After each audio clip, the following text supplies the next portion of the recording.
Fellow Biafrans, lovers of freedom, my wonderful people, good morning, good afternoon, good evening, depending on your location. Fellow Biafrans, today is another wonderful day that the Lord has made, and we are glad in it. Join me, my people, from wherever you are watching. Join me, so that we will continue. Fellow Biafrans, it is not over until it is completely over. Ndị be anyị ekenekwa m unu, nke onye chiri ya zelu. Udo dịrị nwoke dịrị nwanyị. Taa bụ 23rd of September 2025. Na-akpọkwa unu na-asị unu bịa ka anyị continue. Na onye ife danyere n'anya ada alara ụla.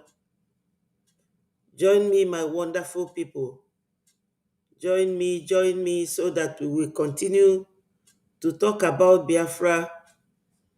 The whole place is on fire. But my people, we must continue.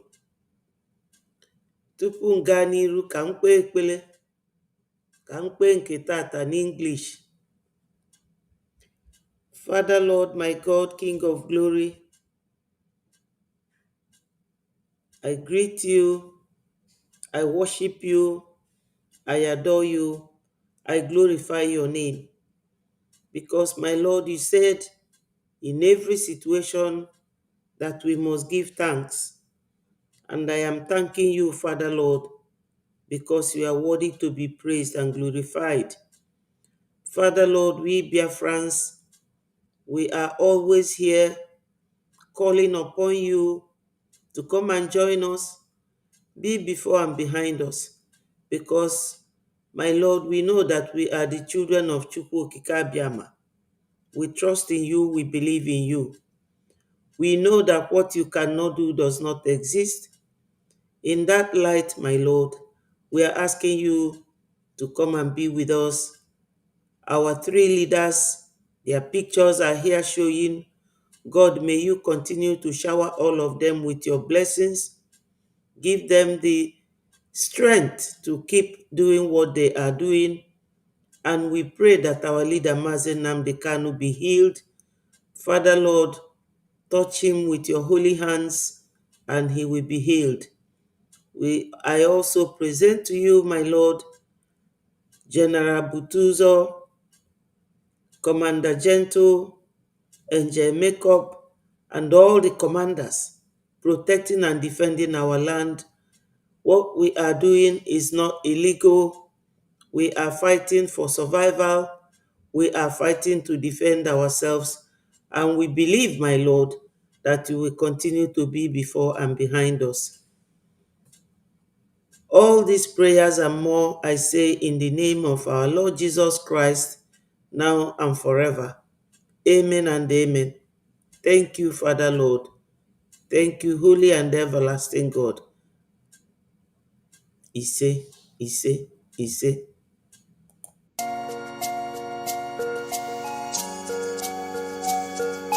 Biafra is only asked for.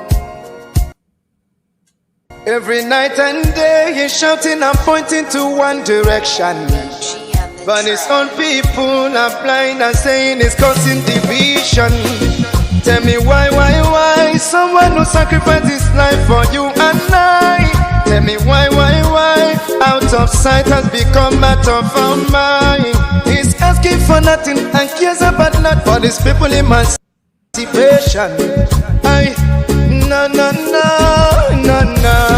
But there is a breaking news to those who never knew. Permit me to give you a clue. In the morning sun will rise. There is a breaking news to those who never knew. Permit me to give you a clue. The morning sun will rise.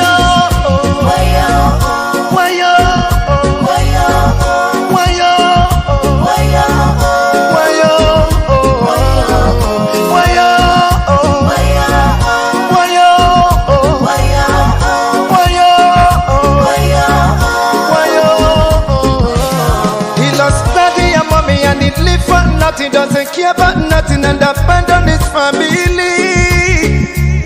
Yeah, yeah. Oh. Take your time and think what he's going through. He doesn't want to give up but to protect you. Even when they throw him African juju. Oh no. Yeah, yeah. Oh. Bring up the cannon now. Let me hear you sing. Bring up the cannon now. Bring up the cannon. Bring up the cannon now.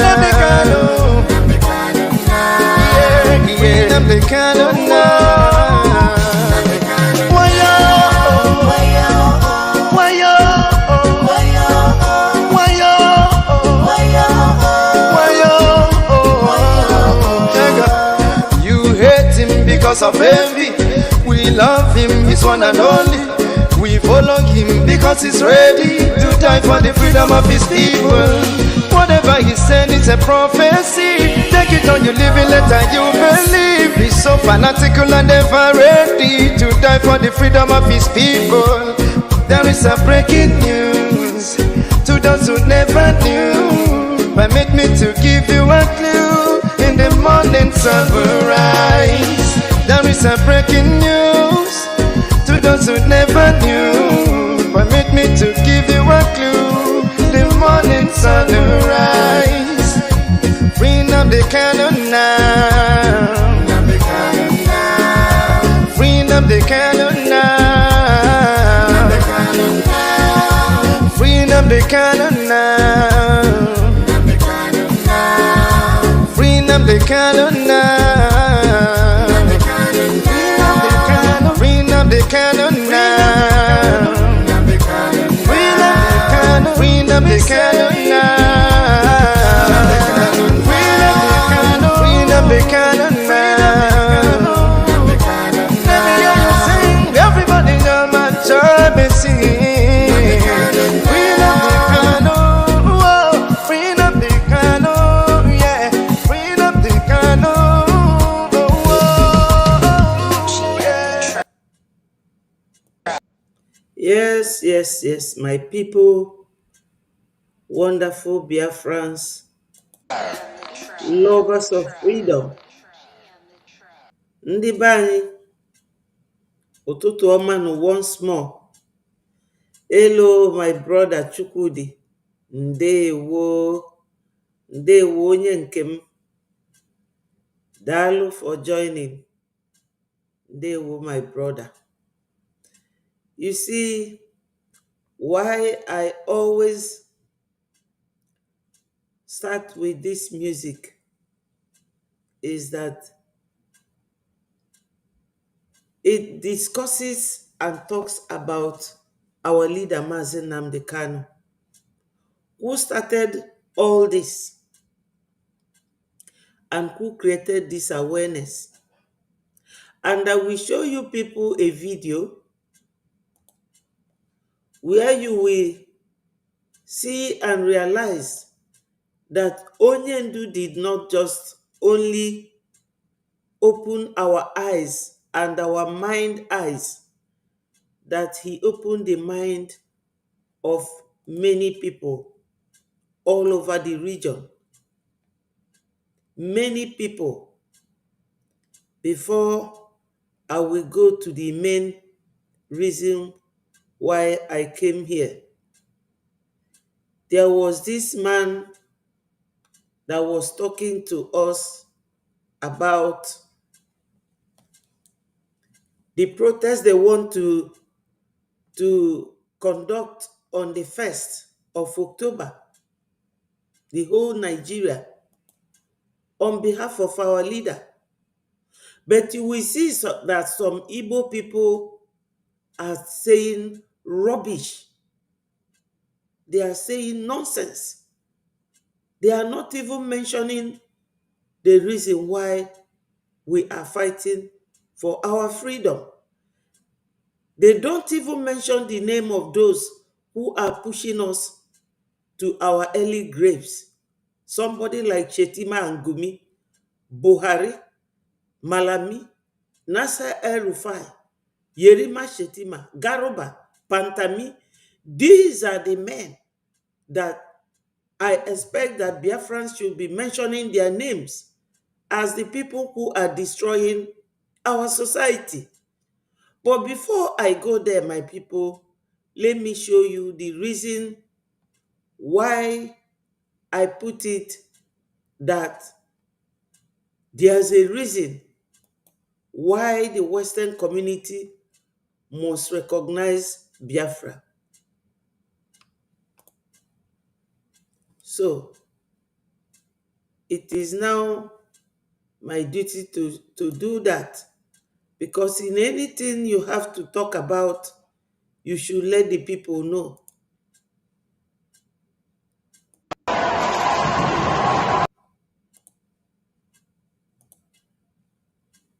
Yes, let me show you why I put it that in my title today, that the community of the world, the real reason why the Western community should recognize Biafra, because this is something that is endemic right now. Ndị be anyị na-ege ntị, aga m akọwalụ na ife a, but ka m kwụsịa ya n'onu bekee, maka na o nwee ndị na-ada anọ ebe a na-ege ife anyị na-ekwu. So, why I said as my title, the real reason why the Western community should recognize Biafra. Look at what is going on. Look at it. Just listen to this.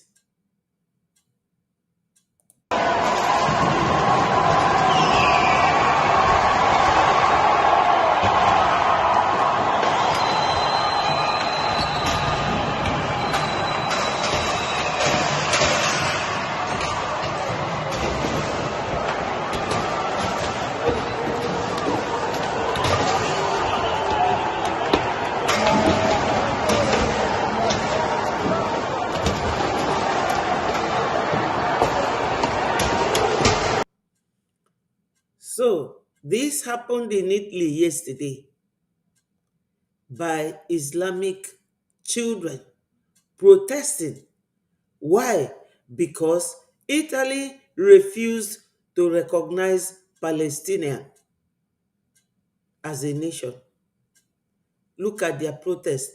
This happens in Biafra land on daily basis, but you can never see it here. Nigeria gutter media can never report it. They can never. And as they are doing this to Biafrans, violating and vandalizing their homes and their businesses, no Nigeria media dare reports it. This is what goes on in Biafra land on daily basis.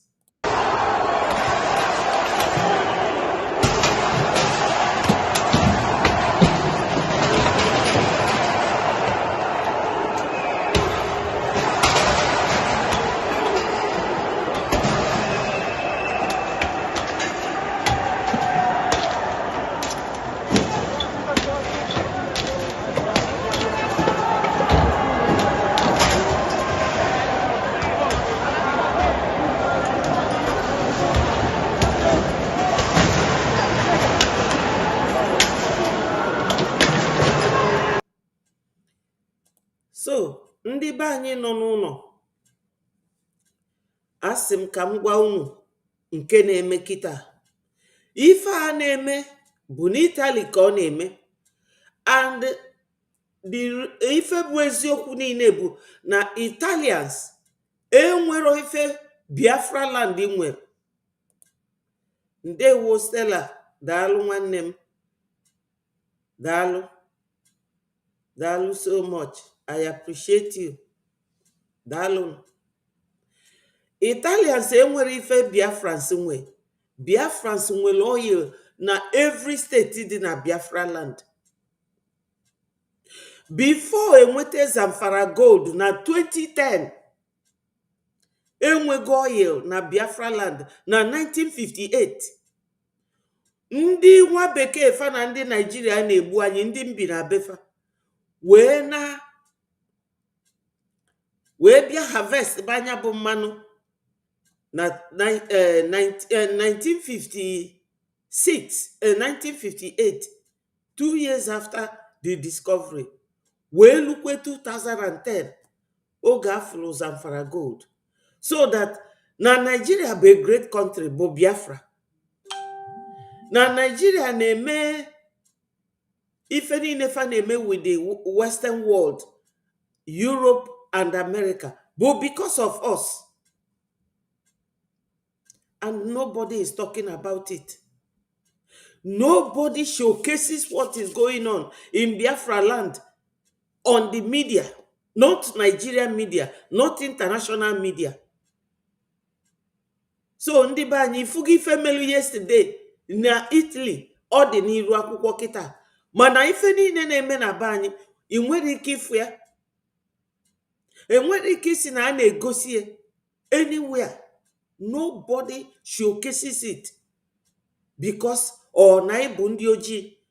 Ọ bụrụ keneli maka na ịbụ ndị ojii, maka na Fulani na nwa bekee achọrọ ka ndị ụwa mara ifefa na-eme na Biafra land, and kafa na-agbaba anyị ọkụ ka ndị amị na-egbu ndị be anyị. Nobody shows it. And secondly, ọ bụrụ na ndị Fulani is allowed to Islamize the whole Nigeria, including Biafra land, they will destroy the Western world. Western world must recognize Biafra now if they want to live in peace, because Biafra is a very powerful and strong force that they can get as allies in Africa. My people, onwere ife m na-ewepụta ebe a ma enwero reason. This is the real reason why Biafrans must be recognized by the Western communities. They must recognize us, or this is what they will be facing on daily basis.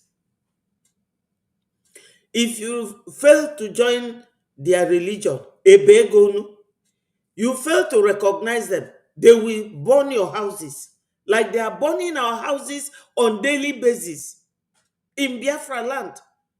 And not just that they are burning our houses, they will be using military to decimate our people. What is going on now?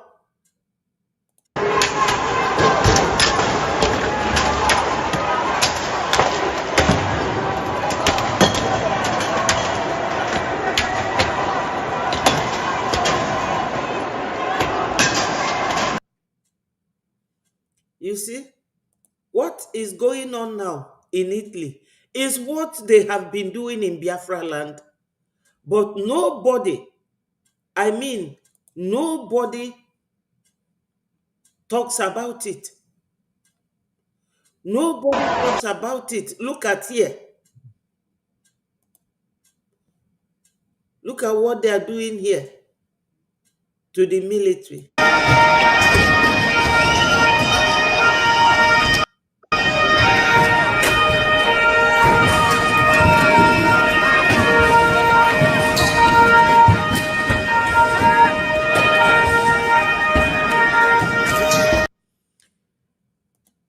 I'm saying this in English before I translate it to my people. This is Italy yesterday, and it's already on the internet.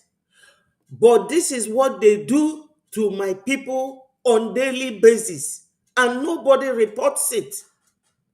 Nobody reports it because Nigeria government controlled by Fulanis are corrupt, and they will gag and silence the media, paying them money, corruption, bribery, nepotism, all of them in Nigeria. And they are using this same force on Biafrans on daily basis, but no one reports it.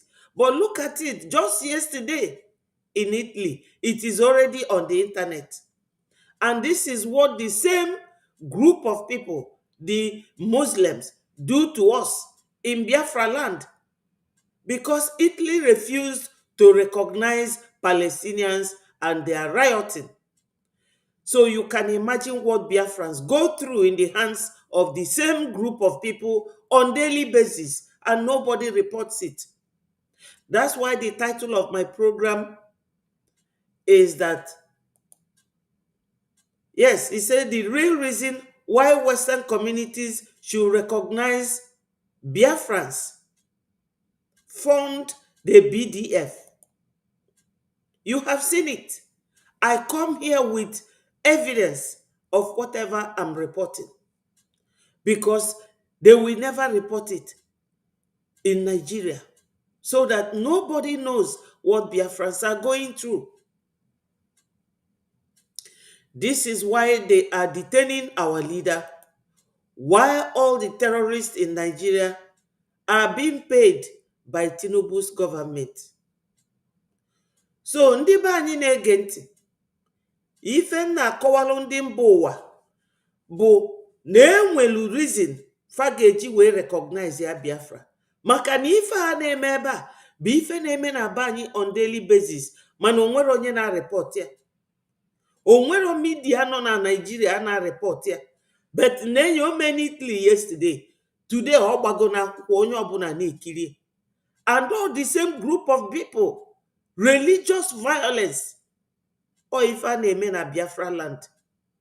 Ụfọdụ ndị nzuzu ndị Biafra fanọdụ de na-akọ, onwe nke m gere kịta, ọ na-akọ PM, ọkọsịa si na PM na-egbu ndị befa n'Imo, na-egbu ndị befa na n'Owerri, na-egbu n'Ọkigwe. Wee si ya, really isi adịrọ ndị be anyị ụfọdụ mma, isi adịrọ fa mma na ifefa na-eme the same religious violence. Or ife a na-eme na be anyị, ife a ka ndị be anyị na-aga through on daily basis. So ọ dị mma ka m wepụtie, so that the world will see what this same group of religious people are doing in Biafra land. Worse than this, because they are burning our houses, burning our businesses. They are equally unaliving our people, unaliving them, young and old, boys and girls, children, annihilating our people. To tell you the tenacity of these people, when they want to do anything terrible, this is the level and the extent they go. The same thing happens in Biafra land, but nobody reports it.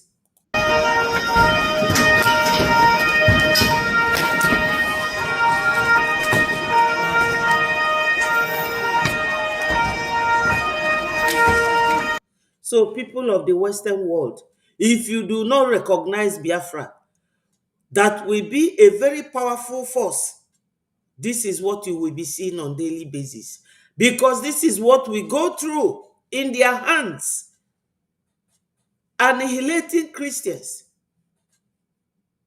This is what they do to us.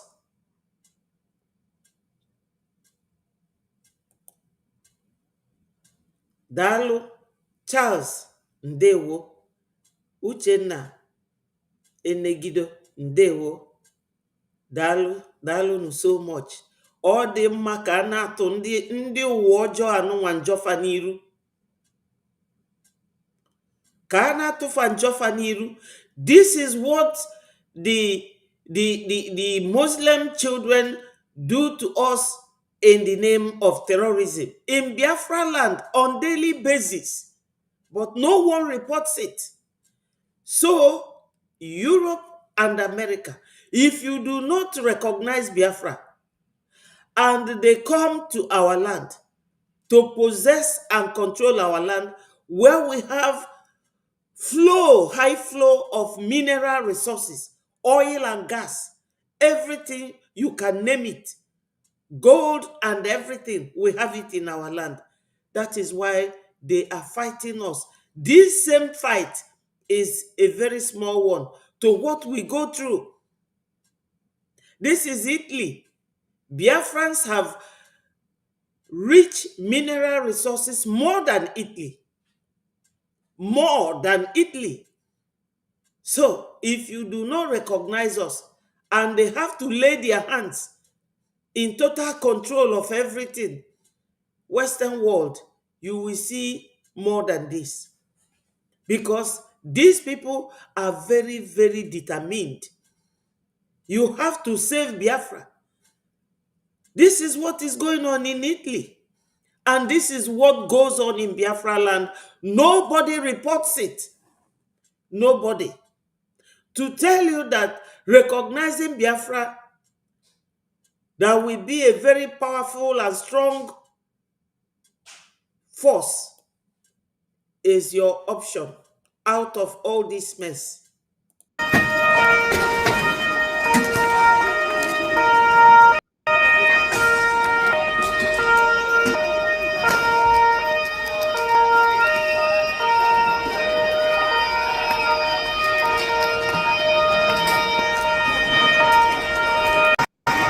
You see the way they are holding the military.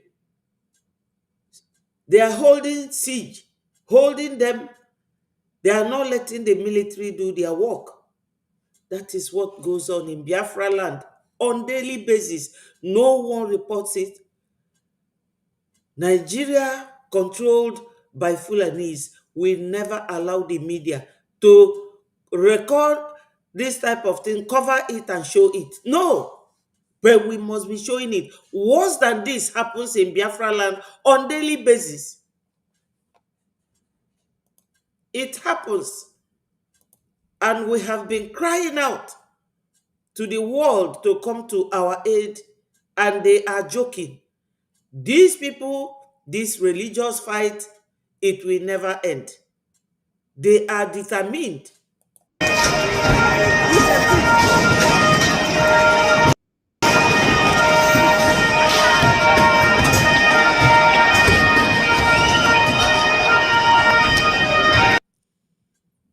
So, the Europeans and Americans, Asians, you have to think, look at what is going on about recognizing Biafra, or this is what you will be going through. Because Biafrans, we are very powerful force to align with Biafrans, recognize Biafrans. Now, it's still early. Recognize Biafrans. We did not do anything to Fulani people. I don't know who is helping them, but whoever is helping them should see what is going on in Italy. It is going to go round until you people release Mazen Nnamdi Kanu, recognize Biafrans, release Biafrans from the hands of these people. This is what they do in our land on daily basis. Burn our businesses, bulldoze our houses, make us homeless, make us the one they call economic jihad, make us poor, wretched, hungry. This is what we are going through on daily basis. Because I know that this must have stopped now. This happened yesterday in Italy. But you can imagine this going on in your land on daily basis. That is what Biafrans go through. And nobody reports it. Nobody ever reports it. And you Western world, you all know this, but you pretend and you don't say anything. Look at it here. It's happening. Look at it. It's happening.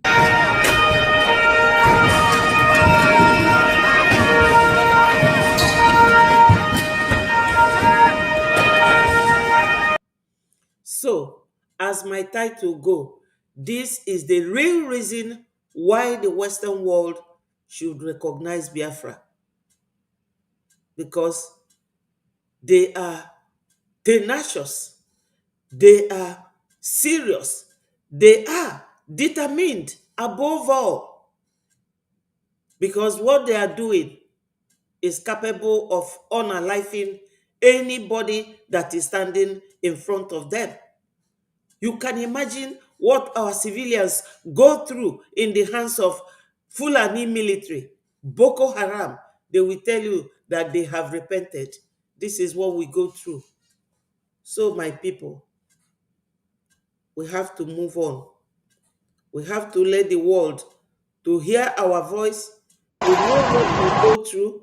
Now look at it here. See this.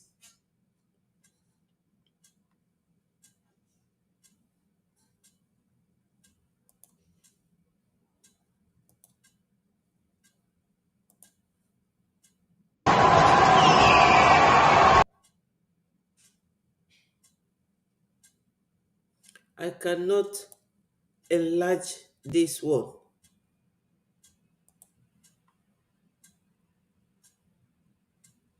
I don't know if you people are seeing it. You see it? You see it? You can read it.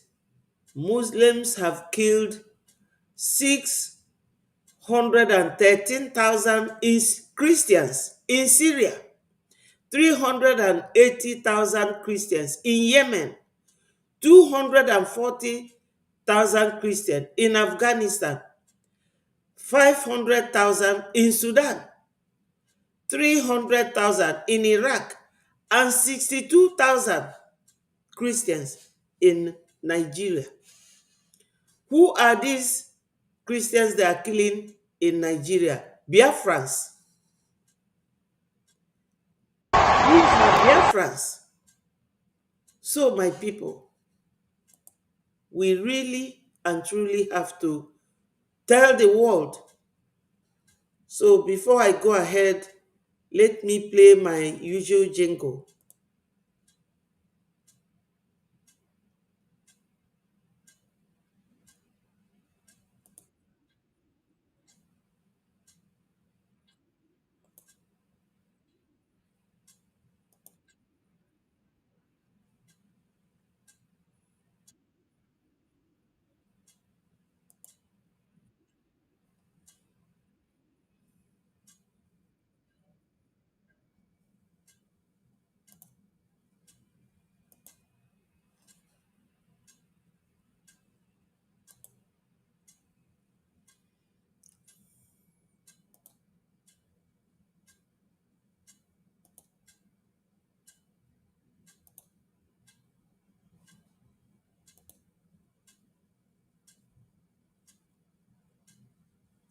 Yes, aliens can succeed, but I can tell you that our success has been recorded.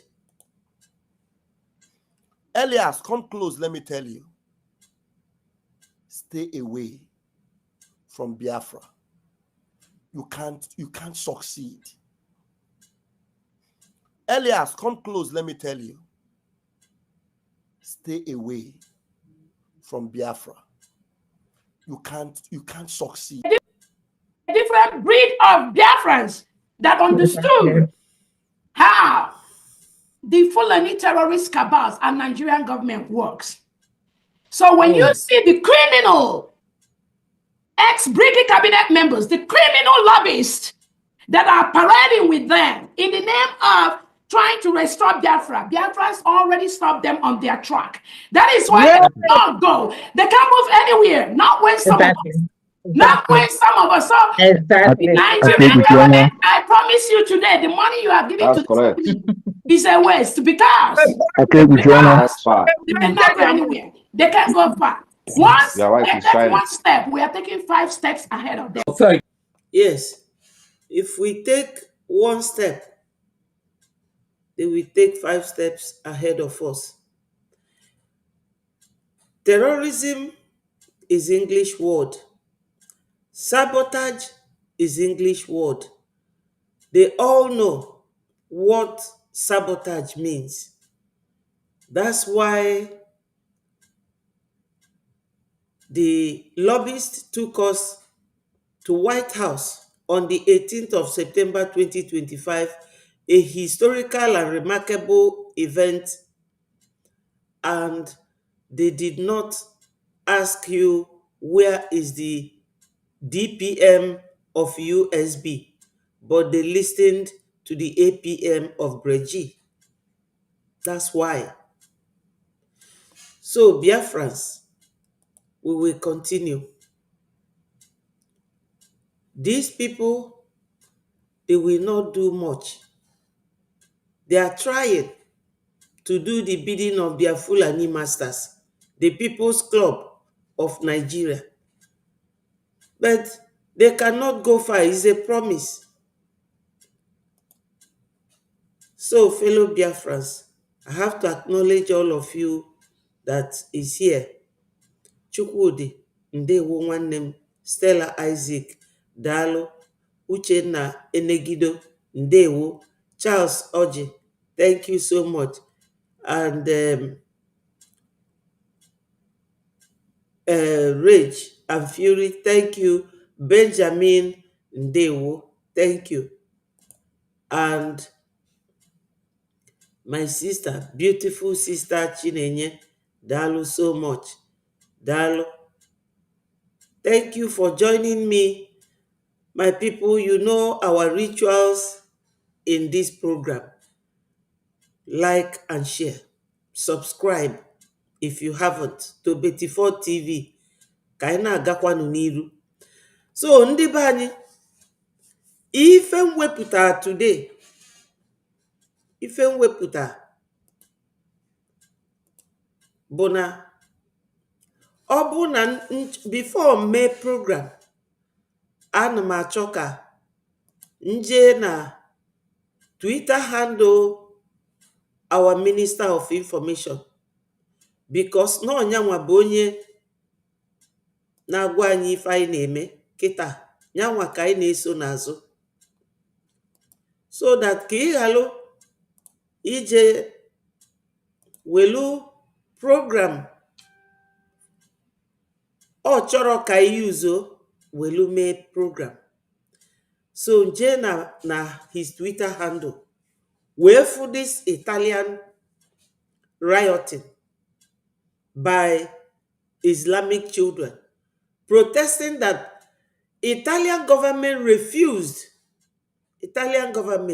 refused to recognize Palestinians. Unafuge, maka na Italian Prime Minister bụ onye nwanyị, and unu mana ụmụ nwanyị iwe na-ewekarị ya ọsịsọ. Why? Because of ịdị ime 9 months. Mụọ nwa afọ bụrụ obere ife.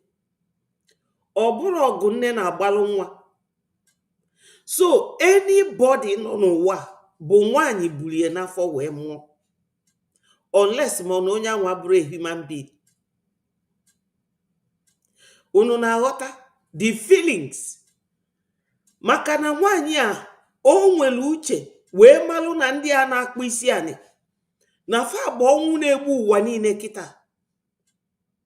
Ọ na-abụ mfu onye Biafra na-akọ PM ọ na onwe nke mfu today. Mgbe gegide ife a wee jụọ onwe m si, ndị be anyị onwekwere uche? Oke, ọkwa unu si na PM na o mere njọ, na ọ si onye ge na onye ndu ntị, na ọ si nke a na ọ si nke ọzọ.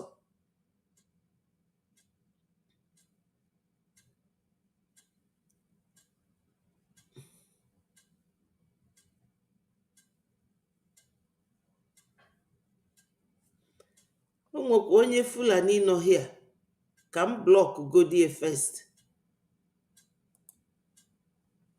So,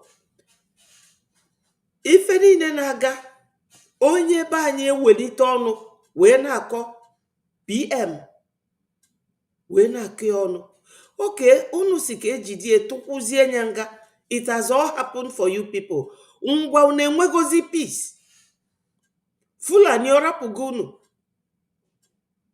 Fulani ọrapụgo unu. Na-efafa na-akpagharị from platform to platform, making fool of themselves. Ndị nzuzu.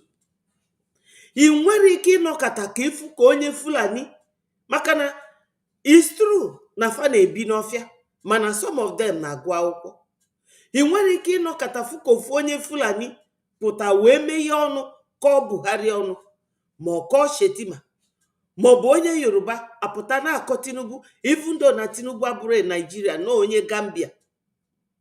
I nwere ike ịfụ ya. The idiot nọ here, I'm happy you know that we have been to the White House. Oh yeah, go now, let me see you. Kita ndị IPOB fa chakego, si na fa bụ IPOB, dragging us back dragging us back. Ịmụọ nwa gị ada eto eto, ị ga-achọ ka nwa gị nọdụ na-aza afọ ọ zabalụ kemgbe ịmụrụ ya, ọ da-eje ije, ọ da-agba ọsọ. IPOB n'ụtụtụ, IPOB n'efifie. IPOB have metamorphosed to Biafra Republic government in exile. I wish you would have had your own lobbies take you to White House like our own. I'm glad you know. We have been there and we are going back there again. Anyị ejego and anyị ga-ejekwa ọzọ. So ndị be anyị, ife njekwa ife a bụ na anyị nwa bụ ndị Southeast as they call us, but we know that we are Biafrans. Anyị adịrọ politically inclined. Anyị adịrọ. So ọsọ ife anyị ma bụ ile afịa, igote container ile, echi ịtụọ ọzọ ile. Fulani na Yoruba nọdụ wolu political sense wee na-destroy ya. Ife niile na-eme na Biafra land, onwere onye na-report ya. Dịka ewu anọghị ya si na ya bụ egbe belu ugo belu, akụkọ ugo na egbe na enu ka arụ dị gị. Ifu that na ndị a bụ suffering and smiling. I was expecting na ebe lobbyist anyị tekila anyị to White House na CRC ma IPOB Nigeria aka edutekwufa na White House ma USB charger Madam Ngozi Baobao ọ ka bịakwunu there. We are waiting for you. Thank you for recognizing or confirming that we went to White House. Ngwa unu je, let us see. You people should go. We are waiting for you. It's your turn to go. Dear lady, dear Allah. So, my people, yesterday, I got na my little research. Wefu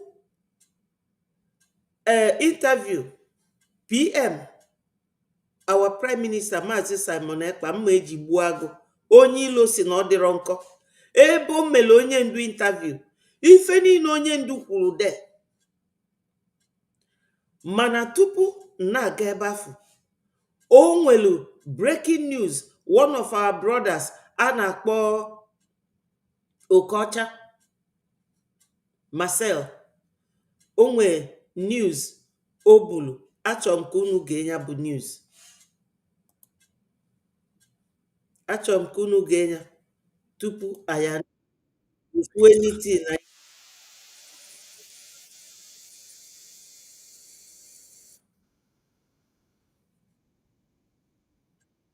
Breaking, the scheduled ruling on Mazi Nnamdi Kanu's no-case submission has been abridged from 10th of October 2025 to Friday, 26th September 2025. This is the evening of 22nd day of September, being Monday, 2025. Good evening, everyone. It is a breaking news that Abuja High Court brings forward Nnamdi Kanu's hearing to September 26th to treat application for release. It is important for us to understand that before, Justice James Omotosho has fixed October 10th to hear the Nnamdi Kanu's case, no-case submission that was filed by his counsels. And notwithstanding, people are bracing up for a national protest for the release of Nnamdi Kanu in October 1st and anticipating the ruling in October 10th. Why are people from the north, south, east, west preparing for this protest? They are preparing because this. Yes, my people, this one, ngachia, kanchonya, kunu genya, ebe this man udelia in full, ebe okuloku, onya abrok onye Igbo, nwoke a conduct this protest, obrok onye Igbo. Mana ndị Igbo ga-anọ ebe anwa na-ezuzugharị nke si na ya bụ egbe belu ugo belu. Ọkwa eji your leader ide eme mkpọtụ. I nwere ike ịfụ onye Fulani ga-apụta wee na-akpọ Gumi afa maka na Gumi na-eje eme arrange Fulani niile nọ n'Africa ka fa nutebe na Nigeria bịa na-egbu ndị mmadụ. ị nwere ike ife onye Fulani ga-emie, ị nwere ike ife onye Fulani ga-ede maka Shetima, ị nwere ike ọsọsọ ndị Igbo ndị nzuzu anụmanụ nke ọ bụ onye Fulani ọ bụ onye Igbo, maka na Fulani amụ na Igbo land fa na-asụ Igbo ọfụma ọfụma na-enewu nke Or say, oh, the lobbyists took you to White House. Of course, the lobbyists took us to White House. They took us there. Kedun Kegi. They invited us for briefing. Anyika Gejekwa for hearing. Yes. Anwofia osi na niebo educated illiterate. Onye maife ịma na ndị be anyị amaro politics, and Fulani na Yoruba, they are taking advantage of it. Kedu ebe Sunday Igboho nọ today? Anụmanụ egbe na ebere ugo na ebe ọkwa onye ndu nọ kịta dị sick n'ime ụlọ mkpọrọ, ịnọkwa ebe a na-ezuzugharị, jumping from one platform to another. You know? At least egbe belu ugo belu mana anyị je na White House. Kedu nke gị je ka ifu? So my people, m ga-achọ video, this very video Marcel na-showcase ebe a ka unu nụ ife the man ukwu. The man na-ekwusi na nwoke a anọghị ya yi blue ji mgbọ wee mee belt ka Nigeria government na talk peace, enwe peace talk na Katsina last week. Mana onye ndu bụ onye na-ekwu maka freedom ka wee kpọchie for 5 years, going to 6 years now, for doing nothing. For doing nothing. Apụta onye Igbo na-emegheri, na-ekwugheri.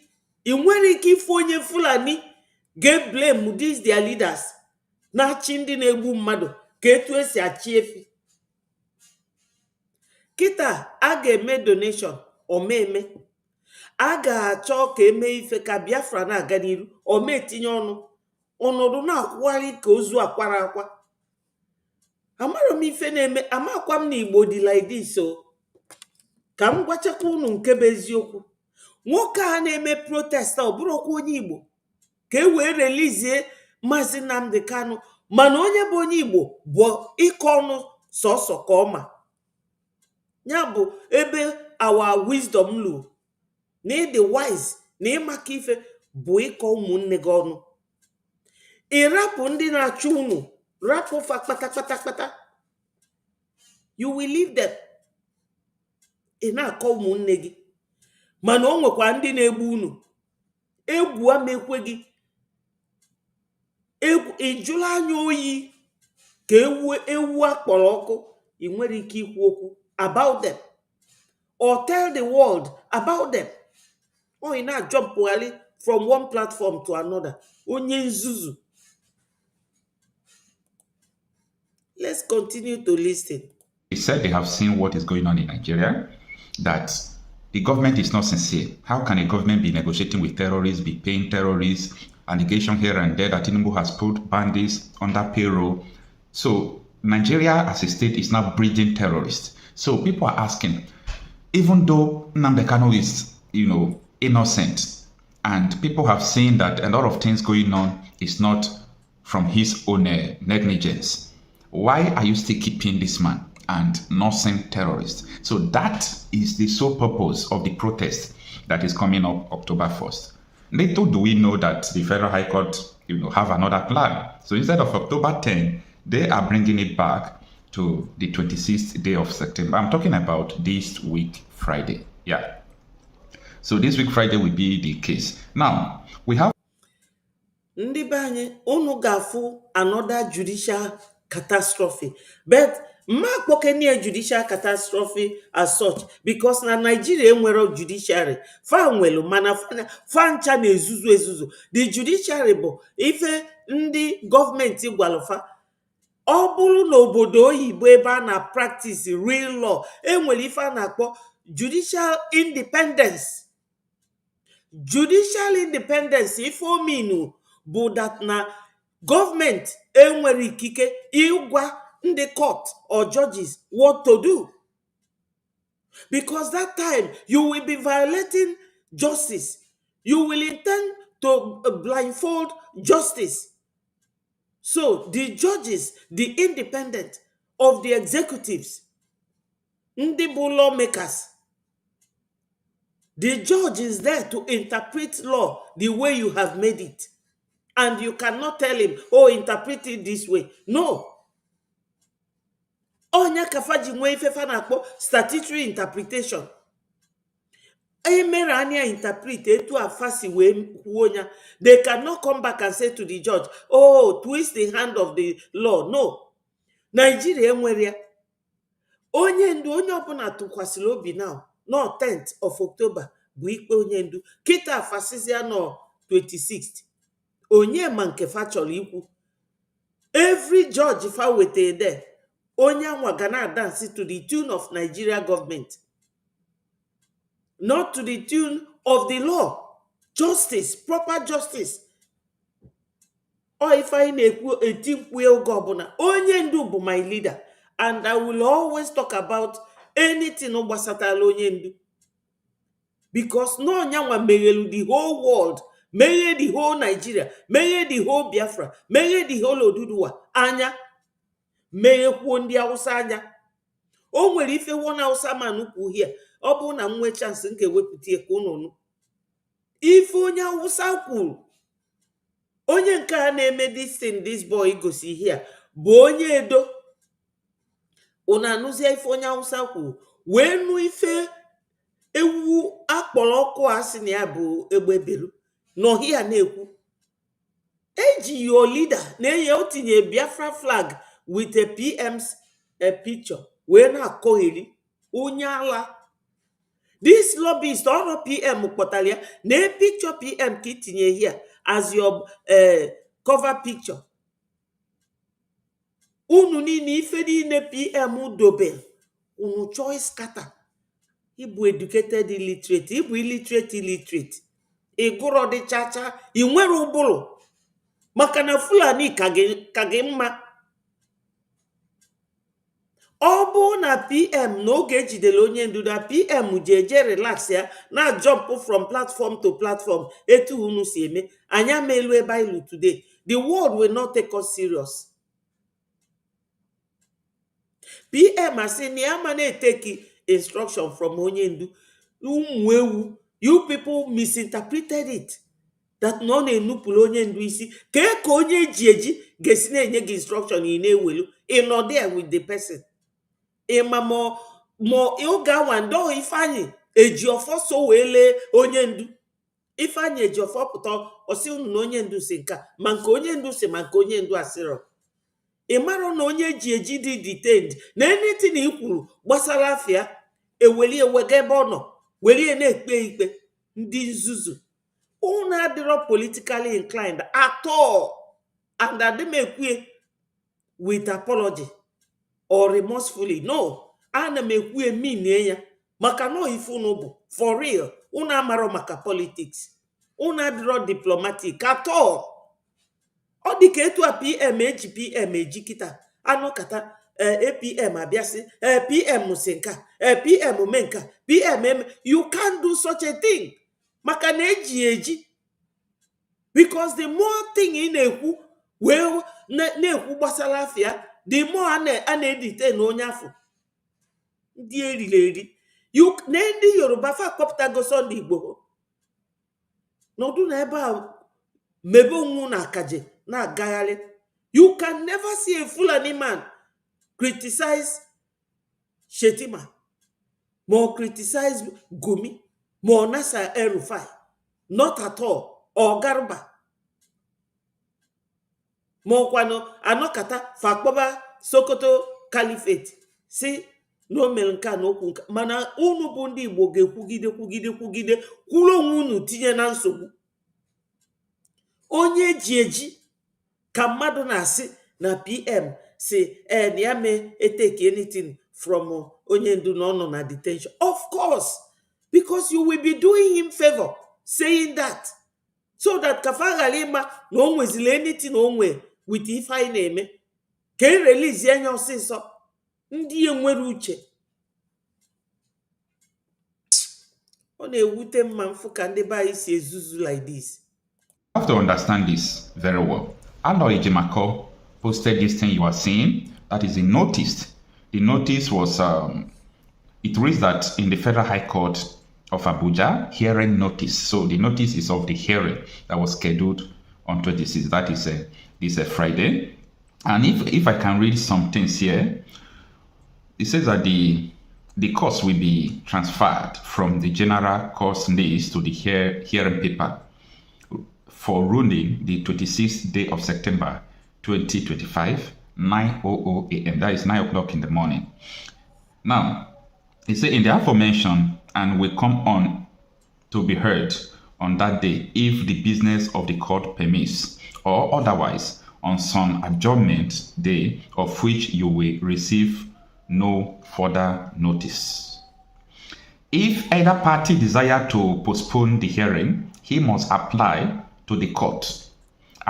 Yes, my people, onwe eventually this part we kọwalụ unu. Say here, if either party desires to oppose the hearing, he must apply to the court as soon as possible for the purpose. That is purpose of you desiring to postpone it. Ndị be anyị ife a ka Ngozi na-use. Unu anụghị? Maka na ụfọdụ n'ime unu ga na-ajụ m, ka ekwenu mgbe ikpe Ngozi nwa ga-abịa. This is exactly what she is using. Because na court ga-enye gị right to come and defend yourself or to stay the hearing. The one they call staying the hearing is to postpone it. If I call name, that's why APM on Saturday, oji we si anyị na nwaanyị a na-postpone ghali ife a wee na-asị na PM si nya why eji mana asị ka ọ na-asị maka na ọ bụrụ na ọ na-ege ife PM kwuru ntị, why no follow back oge PM si aya follow back. So I just want to use this point wee gwa unu no inwere ikike isi court fajidegodu hearing now for now, and it may apply. That is exactly what she did. Unafuge ife this our brother na go now. Achọm ka mmeke unu malụ no ife aka Ngozi na-use wee na-delay the hearing. No further notice. If either party desire to postpone the hearing, he must apply to the court as soon as possible for that purpose. And if the application is based on any matter of fact, he must be prepared to give proof of those facts. So the court is saying that we are determined to hear this case on Friday, being 26th day of September. If the federal government side or Nnamdi Kanu side said they don't want to participate on that day, you must bring a proof for your objection. Why you say you don't want to participate in this date being Friday. Now, the following paragraph reads that the parties are warned that at the hearing, they are required to bring forward all the evidence by witness or by documents which each of them desire to rely on in support of his own case and in contradiction of that of his opponent. The proof will be required at the hearing and not on a subsequent day. And parties failing to bring their evidence forward at the proper time may find themselves absolutely precluded from abusing it at all, or at best only allowed to do so on payment of the substantial cost to the other side and on such other terms as the court thinks fair to impose. So the court is warning each party now, if you are coming that day, just bring all your evidence you have. We don't want a situation where someone will say, I don't have the evidence here. Tomorrow, I will bring the evidence to court. The court is saying, no, bring all your evidence to court. If there is anything you have, any evidence you have, just bring it to court. Then, this is applicable to federal government and Nnamdi Kanu's side. So there is no excuse that, oh, we didn't come with this, we didn't come with that. That is to the notice of each parties. And now let's take it as we are going one after the other. The next paragraph reads that parties desirous to enforce the attendance of witness should apply at once to the court to issue one or more summons for the attendance of the witness required. It is indispensable that the application should be made so as to allow time for reasonable notice to the witness required. And you will portray it as evil before the people. But anyone who understands the beginning of Nnamdi Kanu's quest for Nigerian restructuring, from there to the demand for referendum and so on and so forth, we understand that Nnamdi Kanu is never part. And don't believe that people should take on and start fighting and doing all those things. No, that is not Nnamdi Kanu's mentality. He believes on his microphone. And that is why up to today, the Nigerian government have never said that they saw Nnamdi Kanu with gun. They never said Nnamdi Kanu bought a gun. They never said Nnamdi Kanu do this or do that, because the man was fighting with just the word of his mouth. The first day Justice James Omotosho opened his case, DSS came to the courtroom and they said what I love most. We have never seen anything terrorism or terrorizing related to this man personally. Yes, okuna nuge. Ife nwanne anyị nwoke na-akọwa here bụ na our leader Maazị Nnamdi Kanu o nwere onye gasị na ya fụnugo egbe n'aka onye ndu, mana unu fụrụ onye yi chain egbe na mgbọ wee gbaa onwe round. Nigeria government, Musa fụrụ ya, Shetima fụrụ ya, Tinubu fụrụ ya, Garuba fụrụ ya, Gumi Sofa fancha. Ọ ndị a ka mụnwa na-akpọ afa. Ndị a ka mụnwa na-akpọ afa. Ndị a ka m na-agwa ndị ụwa niile nọ ndị na-egbu anyị. O nwere onye Igbo niile na-egbu anyị bụ sabotu a. Bụ ndị egobili egobi. Ka fa bịa na-emebi ife anyị na-eme. Maka na etu a ka Fulani si eme. Etu a ka fa si eme. Ife a ka fa melu na 1950 something. Ife a ka fa me in the 40s. Ife a ka fa me na 1966. Ka wee na-emeluo taa. Fulani ume adrofa n'afọ. Ifu nwoke onye Fulani ifu ya ọnụ ikuku ebulie. Onya ka fa ji apagharị egbe. To terrorize people. Onye ndu ejiri egbe. Ife onye ndu ji wee destroy ya Nigeria. Just just okwu nkịtị. O nwere ni evidence na onye ndu be terrorist. Maka na ọ bụrụ na Biafrans bụ terrorist, White House wouldn't have opened their door for us. As this fool here recognized. The idiot no ebe anụnwa o recognize kwa na anyị je White House. If your enemy say that what you're doing is good, you can imagine whether me na-emetie money they emetie. Our enemy here said that we went to White House. Thank you for acknowledging that. Acknowledge your stupidity and our wisdom. So, Biafrans, Nigeria nwere any evidence against our leader as a terrorist, because we are not terrorists. We are freedom fighters. Like America fought for their freedom from UK. They fought real wars. They killed each other. The same thing with Finland. Finland fought from Russia. Webia, Solu Nigeria terrorist nation. Where they detain our prime minister. Illegal detention. Because Oge Charles de Gaulle on a United Kingdom fighting to be free from Hitler o nwere onye tinyere ya na nga, o nwere onye si na ọ bụ terrorist. Kịta Ukraine na fight, onwe onye si na Zelensky na ọ bụ terrorist. Ndị Palestinian chọrọ independence, fanwa bụ terrorist, a na-achọkwa ka emefa ka fa dị recognized. Recognizing terrorism or ife ọ bụ.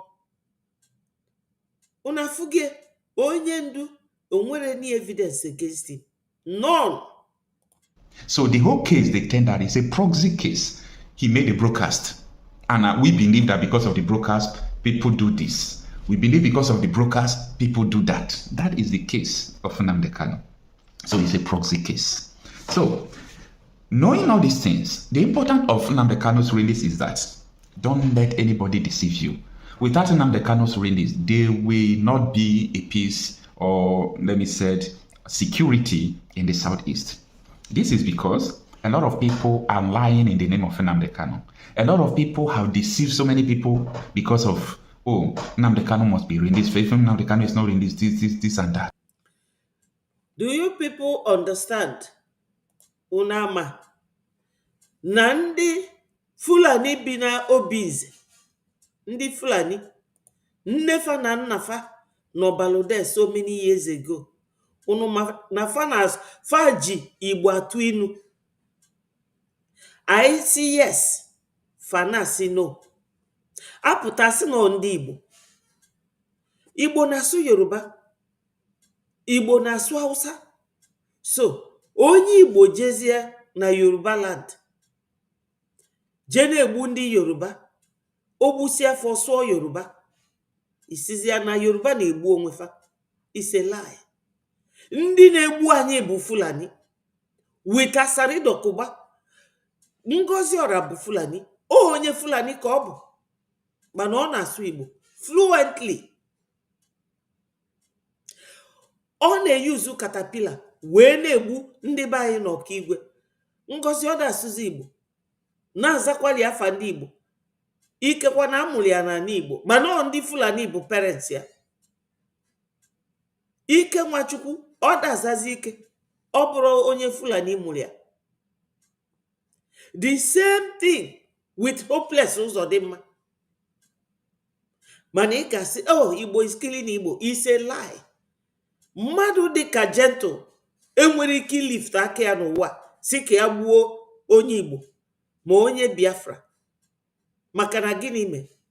Maka na onye ndu kpọtalụfaz ESN.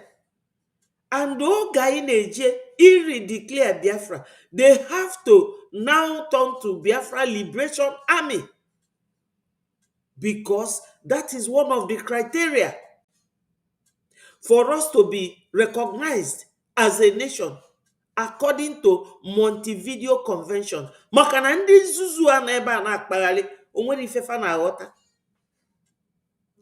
Okay, unu mana our the former CRC, Mr. Mamad Abu, unu ma reason fanye na APM adenye ndị na-echedobe anyị butu ụzọ na ada enyefe ego.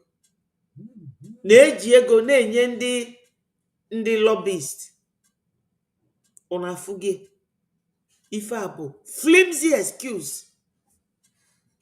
Because na Mamad Abu aghọtara na while we are supporting General Butuzo na Commander Gentle, no, the same thing ka anyị ga na-eme with the lobbyist. That na lobbyist nyela anyị aka inwete ID recognized. Anyị abụla a nation. Anyị abụla a nation. We have been fighting since 1950, 1920. We look where now I can fight. Biafra biagonu mba. Mana the modern and correct way of us getting recognized is using a lobbyist. Hello, Joyce. Thank you so much for joining us. Wow, all the way. Dalo, ndewo ezigbo nwanne m. So, if this our brother na-akọwa here about Nigeria government na their judiciary, their unfortunate judiciary, the unjust judiciary, the terrorist judiciary bụ na ikpe onye ndu tosili ịbụ on the 10th, fe welugokwu ewetie back on the 26th of this month, in a few days time, maybe in the next 3 days, Thursday. Etu a ka Nigeria fluctuation everywhere fano, they will keep fluctuating. Fa kwuo nke ata, echife kwuo nke ọzọ. Ife Nigeria government na-eme, let us see mafa ga-release onye ndu. Let us see mafa ga-release onye ndu on that day, because now the judges afugo that na Nigeria they negotiate with terrorists, and the terrorist guy he blue dress obu no nwere onye n'ime unu fụrụ ya ji no mgbo egbe wee kwa onwe round okwa egbe eji egbu mmadụ in a country agha adịrọ. They are just terrorizing innocent citizens. Oh, if unu geji wee ma na this whole thing, we can't give up. Not at this point. We cannot give up. We have to continue by donating to fund our freedom. We have to keep donating to fund our freedom, because we deserve to be free. Because freedom is the right from God. But freedom is being infringed by your fellow human being. Madi begi gasi ni ima angu mmiri etu a tọgbu iko. Fulani afụrụ anyị n'anya, Yoruba afụrụ anyị n'anya. Ngwa ka anyị rapụnụ ka anyị jebele onwe anyị na onye ajụrụ ada ajụ onwe. Yoruba na Fulani ajụ kemgbe 1960. Ọ bụ na ọ bụrụ onye Fulani na-achị, onye Yoruba deputize ya. Ọ bụrụ na onye Yoruba na-achị, Fulani deputize ya. Then onye nwelu uche okenye bụ a governor ama ewelili wee gụọ ezi ọnụ malụ na ndị a chọrọ ka unu chia na nya bụ obodo, including oge anụ ọfịa bụ Peter Obi winu. Maka na ife nji akpọ Peter Obi anụ ọfịa, Peter Obi not only kpaid our people tụnye fa n'Ezu River. Peter Obi ga-apụta nye conference si na Biafra na ọ nwụrụ 50 years ago. Ifugie. And ọgwụ Ojukwu bụ onye nụrụ agha bụ onye kpọrọ ya tinye n'apụga. Gịnị ka o mee? Ojukwu anwụrụ, o megoli apụga abandon, so that ka memory Ojukwu ka a ghara ịdị na-echetezidie. Ọgbalụ gbakwuru Atiku, ya na Atiku zọ wee win Buhari n'alụfịa. Nyanwa na onwe ya gbapụta ndị obodo a mbini ya wee kpọọ ya wee si ya nwe o wee nata bịa fọm Labour si na ya nọrọzi na PDP. Gịnị bụ Labour Party? Labour Party nwere constituent representatives na Senate. Nobody, nothing. Ọ bụrụ ife ndị ọcha ji ụbụrụ anyị bụ ndị ojii na-eme. Ndị ọcha dị very serious. Wee the weakest link. Ndị Fulani eluro 10 million. Welufa wee na-achịgbu unu. Maka na Nigeria bụ business ndị UK. Ndị Fulani na-enekọta mfịa. So ife niile Fulani na-eme bụ atụmatụ ya bụ ndị. Fa wee kpọọ ya bụ Peter Obi obodo a. Ka Peter Obi bịara obodo a, fa si anya site anya ọ natabịa create a Labour. O winu ka na o winuru, o winu. Ngwa ọ na-achịzikwa mba. O ife unu ga-eji mana unu tosili support ka isi n'obodo anwa pụọ. Ka isi n'obodo anwa pụọ. Ndị a na-sabotajigharị ọkwa nne mụrụ unu. Unu nwụkwara ala nne unu. Unu enwekwala isi na mmadụ. Shetima bụ Fulani, bụrụ gọvanọ na Borno steeti oge ọ bụ gọvanọ, wee na-agwa onye nke a na-akpọ Kunle na fa mesia ndị Igbo ife na fa ga-afụ ọbatazia kịta. fa niile nyere aka wee make sure na ewepụrụ Obi. Eje na court bribe 5 judges ndị nzuzu. Judges enwero justice in them. Judges egolego. Fabia were ọchịchị nye Tinubu. Ọ bụrụ Muslim ticket. Wee na-anyụ na ịkpakwu unu si no our PM. Ewelie tukpuo etu esi wee tukpuo onye ndu. Onye Biafra nọkata owe ni ọnụ wee na-akọnye Biafra ibie. Egwu ndị Fulani na-atụ unu. Shameless cowards. Egwu ndị Fulani na-atụ unu. Una na-akpagharị kịta ndị nke na-aza IPOB fekunigo ije everywhere fana fly ghari flag. Ị na-grow kwe grow from IPOB to IPOB. My people, si n'ụlọ kunie, wake up. Wake up. Na ọ na-agba mụta nwa ọnọdụ si ọdụ ọkwụrụ ọtọ ọkwụsị ọtọ ogbe igbe ogbesi igbe ọgbaba ọsọ oje ije. IPOB taa, IPOB echi, IPOB nwanne echi. You are not growing. Ndị eriri unu elesigo onye ndu kịta ọ na-apụtago mebe IPOB. Ọkwa unu ọbala ụmụ Igbo unu na kọs ka a na-egbu gachu unu niile ọsọ one by one. Ọ bụ unu na-amara etu ọ ga-adị unu jenu nene ndị Benue. No Benue so Fulani wee gbusi anyị during and after the war. Kịta fa na-ebe akwa etu a ka ọ ga-adị unu niile. Onye si ị na-achụ oge nkere is just like Ojukwu nwa Biafra. Oge nkere is just like Mazi Nnamdi Kanu, like PM. Ị na-achụ ya because you are a saboteur. Ị na-eme the bidding of your enemy. Shameless ndị Igbo.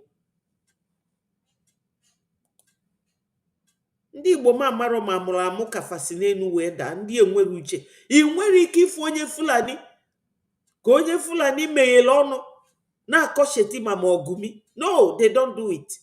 They work together. They work together. Nefafa na negotiate with terrorists. Ewelu leader unu tukpuo Sunday Igboho onye Yoruba kedia. Onye isi ndị Fulani bụ terrorist ejide tinye na nga kedia ọpụgo.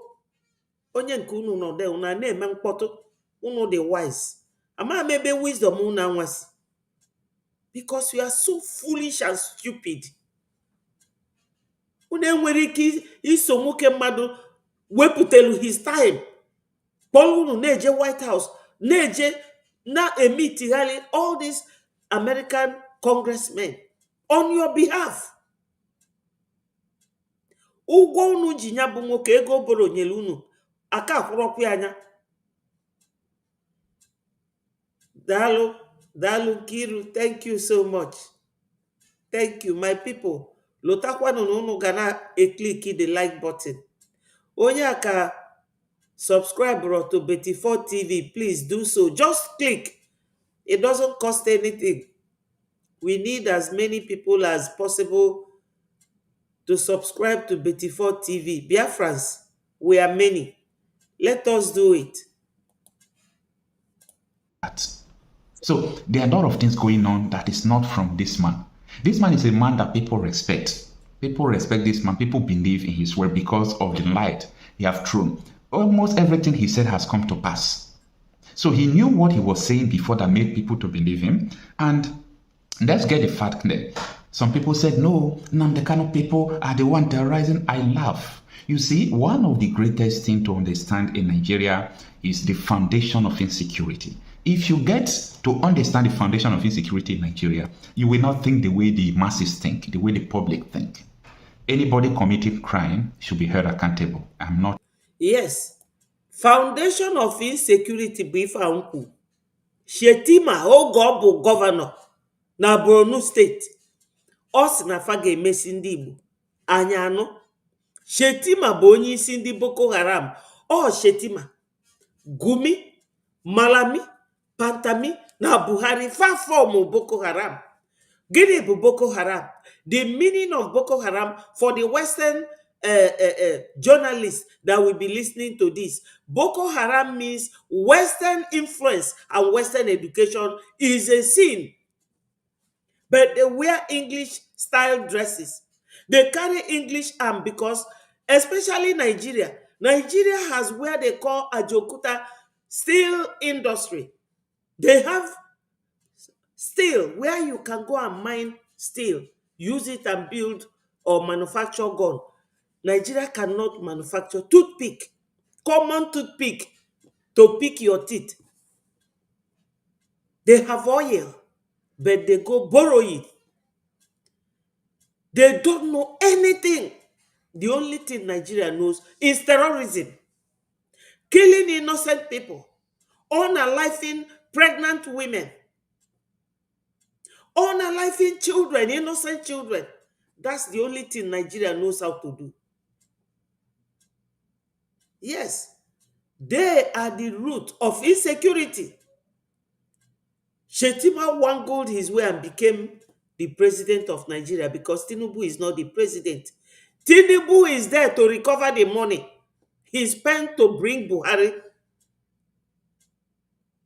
When Buhari was campaigning for election, Tinubu brought into his house this bullion van with money to give to Buhari. That's what Tinubu came now to recover. The real president is Sokoto Caliphate run by Shetima, and Tinubu is just there to recover his money because Shetima is the one who dictates the tone of the music that Nigerians are dancing today. My people, we are not Nigerians. We are Biafrans. We must donate.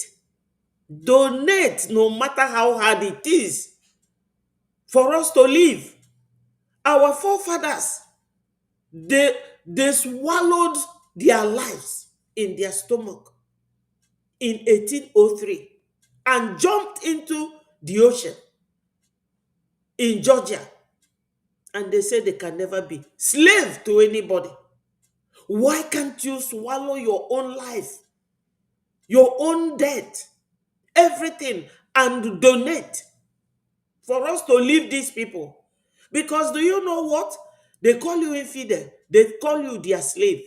You go to the white man's country. You are either working there like a slave. Alugomolo na old people's home. Ine feature ike ndị agadi ndị ọcha. Mana ụmụ fa nọdụ Australia, nọdụ ebe a, nọdụ ebe ọzọ. Ị na-ajụ ya sị, where are your children? I say, oh, this one is in Germany. The other one is in America. The other one in Australia. All ndị slaves. Or ife aka ị ga-eme. Till when? Biafrans, rise up. Rise up above your enemies. These are the real slaves, turning us into their slaves. We cannot take it because we know we are not infidels. We know we are not slaves. We cannot be anybody's slaves. Never. Enough is enough. Enough. Against that. But the people that should be focused on are the people that are sponsoring them. The sponsors of crime are the main people committing crime. Yes, a lot of people might point finger to so many people, but don't exclude your politicians. Do not exclude your politicians. And all of your politicians are doing this. And all of your politicians knows these bad boys. How many times have you heard Hope Uzodinma, for example, saying that Biafra dictators are the one who do this, who do that, who do this? How many times? You know why? Because these politicians know, Hope Uzodinma said it by himself, all these people killing in Imo State are not from IPOB. We politicians are the one using them. Our political enemies are fighting us. That is a statement from a sitting governor, Hope Uzodinma. And people think that Hope Uzodinma took something before he started saying that. See, right from the day Supreme Court declared Uzodinma as governor till today, you know, before he came back from Abuja, they burned his house, burned his Rolls Royce. Who sent those people to do that? I am talking about empowered gangs, empowered people who are disorganizing everything. They are from the politicians. They are from the politicians. Nnamdi Kanu is not, part of those kind of mentality. You understand? Now, if you come up to this point, sometimes people will say, no, he said that Nigeria will be like Afghanistan if they... Of course, whatever Onyendu says, they have all come to pass. O mention Okuloku maka hopeless Uzodima. Before I go ahead, let me take time to welcome our brother Ikukuchuku Dalu so much. Dalu Ndewo. And Friday, thank you for joining. Remember to click the like button, share, and let it go viral. Ka ndị be anyị na-ege na ndị be anyị ụfọdụ aghọtasịrọ, ọ na-ewute m so much. Ndị be anyị ada aghọta ife na-eme. Unu manọ ndị Fulani a ọkwa Asaridokubo ọ bụ a government official? Mba. Asaridokubo si nọ nna nnafa ka nna ya lesilu ndị Igbo as slaves. And na ọ bụrụ na ndị nwa bekee kwụsịrị slave trade, na ya ka ga na-ele anyị, ma na ya ga na-egbu anyị steady. Asaridokubo nwere egbe. O nwere egbe. And ọ bụrụ a government official. Ọ maka gịnị? Maka na ọ na-akpụ isi anyị. Ọ bụ Muslim. Ifugo kafasi wee chọọ idipụ nya bụ Koran na si. Ifuge that end of Biafra land n'Igwe Ọcha. Nna ya bụkwa edi abalị onye Igbo wee migrate eje ebe anwa jee bili fa na-asụzi asụsụ ebe anwa, mana o kweterozi n'ọbala. Last time ọ na-asị na ọbala ndị Igbo dị ya na ọbala. Onye nzuzu ifuru ka ọra ka efi, ọra ka efi, ọdọlọ ọdemove nwudi ike adịrị ya, ọ daga ije sọsọ ife dị ya n'ụbụrụ bụ ka ọ ga-esi na-anwụ ọbala ụmụ Igbo, ka ọ ga-esi na-anwụ ọbala ụmụ Igbo. O wee fọmụọ nke a na-akpọ special force. Unu fụrụ oge o bunile egbe enu bunie ya enu si na ya ga na-egbu ndị Igbo. Ada ọ na-egbu maka na fa na-asụ Igbo, fa bụ ndị Igbo. Ifuge onye nna ya bụ edi abalị. Edi abalị ọ bụ gịnị? Ọrụ asụsụ Igbo. Asị gị Igbo kill Igbo. Fulani. Unu fụrụ oge ọ na-eje Senate House ka Aso Rock ya na fa na-akpa. Ọ sị na ya nyelu Buhari soldiers kafa protect ya. Onye Tinubu kafa campaign olia. Father chair. He is not wanted. O nwere license to kill. Mano ani Igbo ka ọ nọ na-egbu ife niile. Oge Tinubu kpasuru ya iwe, ọpụta maka ọ big mouth ka ọ bụ. Okwuo si na ife niile a na-esi anya gbuo na ya na-egbufa. Ife niile si ya mee na ya na-eme. Mana ya na-ayọ gị bụ Tinubu ga-ewepụ na Fubara na onye nke ịjụ solu wike wee na fight ya. Ifu gị na ka o si ekwu. Onye anwa ọ na law aderichie. The hand of law aderichie. Ade akpụghị akọt. Ade detain. Una funugo onye ndu Maazị Nnamdi Kanu with mma mi afọzikwa egbe. Mana Nigeria government a guy iyi blue dress welu egbe wee ga onwe round. Nigeria government na-negotiate with him na Katsina. Ọ dị na Twitter. Ije ebe anwa Google ya, you see it or you search for it. Ị ga-afụ ya. O nwere any evidence Nigerian government nwere against onye ndu except na Nigeria bụ ngwa afịa ndị UK. Nigeria bụ ngwa afịa ndị UK. Onye na-enedolufi anya bụrụ minority Fulani. O ife a bụ nsogbu anyị. So many people amara onya bụ ife. Na nwa bekee oge fa bịalụ in the 40s or in the 30s wee bịa zọtasịa maka ine anyị ifu na America enwere any African nation America bụ their colonial master. Also Europe bịa kee Africa, kee Africa wee kelie. Onwe vidio onye ndu ga-akpọ kịta, unu ga-egi after this boy ka unu wee fụ asari dokugbo ya nwa na-egbu ndị be anyị. Ya na Ngozi Ora bụ Fulani, na Caterpillar bụ kọmanda ndị Ebube Agụ. Ọfa ka Hope Uzodimma na-use, maka na Hope Uzodimma na Ngozi bụ People's Club member. Ọkụnụ wee na-aghọta ife anyị na-aga tru. Onye Igbo nọkata ọnọdụ na-akọ onye Igbo ibi ọnụ, ịma anụ ya ka o meghele ọnụ kpọọ Shetima maka na egwu na-atụ ya. Ọma akpọ Gumi maka na egwu na-atụ ya. Ọma akpọ Malami, ọma akpọ Nasa El-Rufai maka na ụjọ na-atụ ya. All the aim, all ife terrorism bụ all about to put fear in you. Mana anyị nwa na-asị unu atụzi n'egwu.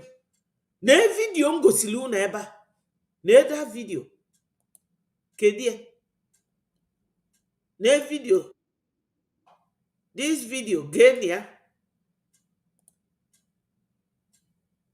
una fugo this video.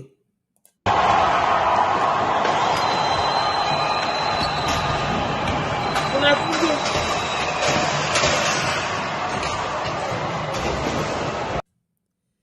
this video bụ ụmụaka ndị na-akpọ isi ala. Yesterday n'Italy, ọfa na-eme ife a, o nwere onye na-emetụfe aka, mana ndị be anyị mee ya. The following day, ndị amị eju na-egbu ndị be anyị. Obasanjo melia during his time, maka na ofe mmanụ ka ndị nwa bekee chuzu n'ọfa ga na support Rufa Fulani wee na-achị Nigeria for them.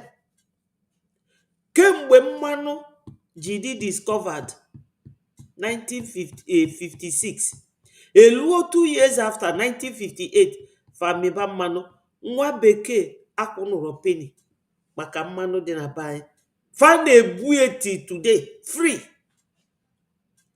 And the fact Harold Wilson kwulie during the war na kama ụmụ befa ga-anọ agụ ka egbube ndị Biafra. So une elozokwana na ebe anwa ka nsogbu anyị si n'akafa ka ife zọlụ ndị obodo a bụ na mbi na befa.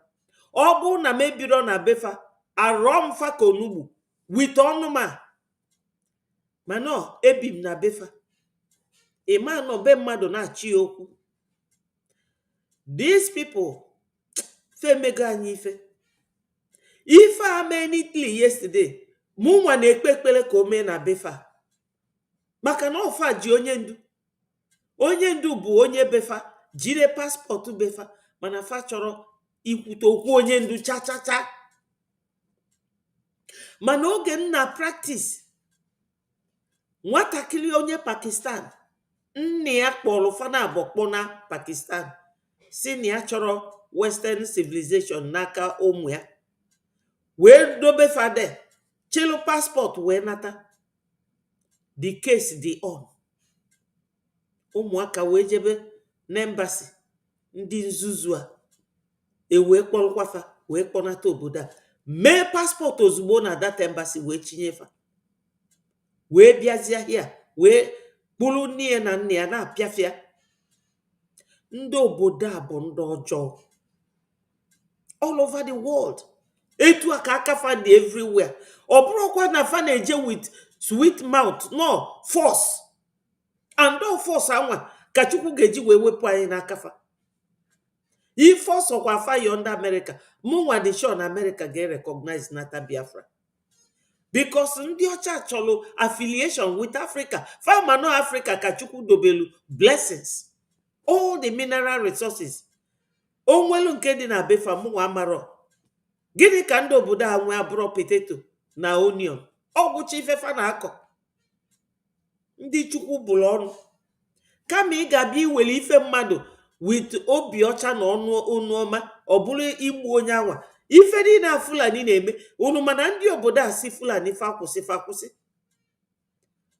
maka na anyị ndị obodo a ka Fulani na-egburu mmadụ. That's why na Fulani ada akwụsị Fulani wee tekizie that advantage wee chọọ ikpolu ndị befa bịa ghasa na be anyị. Fa menya no other parts of Nigeria but Biafra land no. My people biko nu ka nna ya unu onye ọbụla na-donate. Mụ nwa achọrọzi ibi obodo a ebi m obodo a because na Nigeria adịrọ mma and ndị niile na-eme program onye ọbụla na-akwachi iru like Biafra Unite mụ nwa na-ewepụta iru m. Agwago m unu na onwe oge onye DSS ọkwa ife ọkpọrọ onwe kpọrọ m ebe a na-etretin m nsị a na-ama m na unu na ndị obodo a dị na mma mana o nwere ife unu ga-eme ma ọ sị m yes na fa nwere ndị otu fa nọ n'obodo a na ife niile m na-eme na fa na afụ ya nsị a daalụ nsị at my age kịta na nwụọ omewe m iwe mana before nwụọ m ga-agwa ụwa ka unu si wee dị. Ndị Fulani felurokwa 20 million feluro ọ maka na ndị obodo a na-akwado fa. Nigeria bụ biznes ndị obodo a mbi wee nyezie ya Fulani na Yoruba ka fa na control fa and etu a ka o si dị nothing more nothing less. Onye aghọtara onye aghọta. Ụmụnne m mụnwa ama cut my nose off to make my face flat for anybody.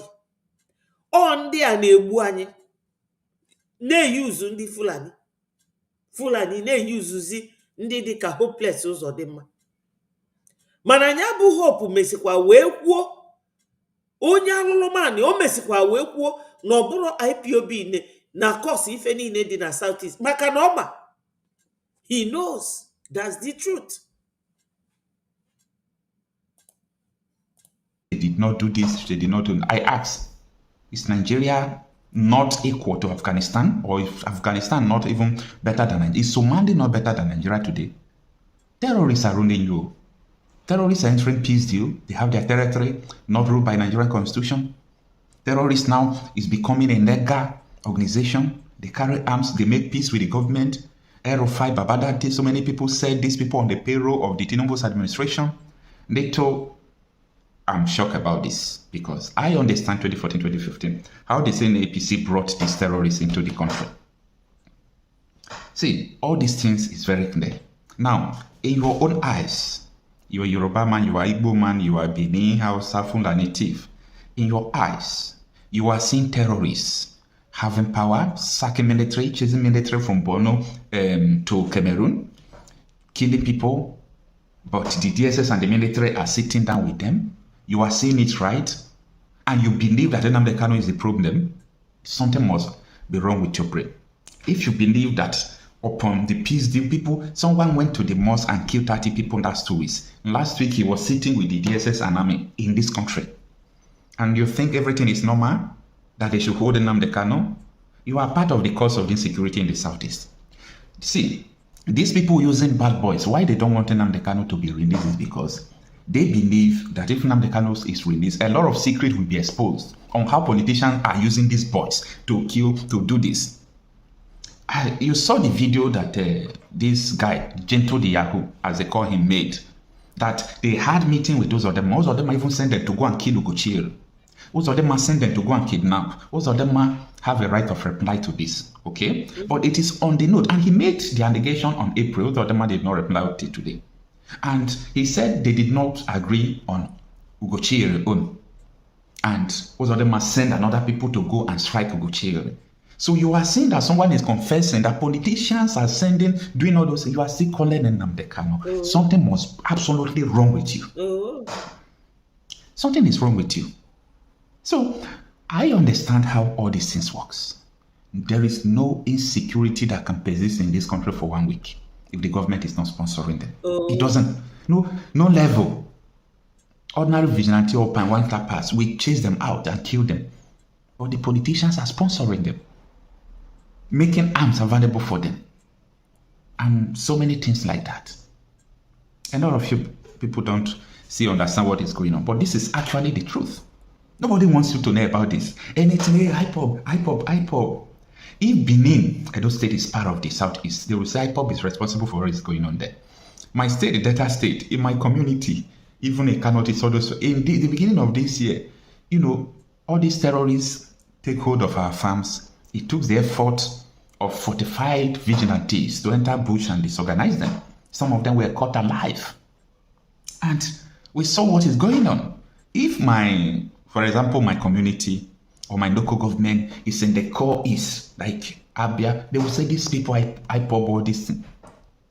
Is the political sponsored insecurity, the people who are invading communities, who are still terrorists, and people who say they are agitating and they are under political influence, destabilizing and naming IPOB, tagging IPOB bad names. These are the three sets of insecurity. I'm not defending. See, it is a matter of time. Just give it more time. The truth of everything will unfold.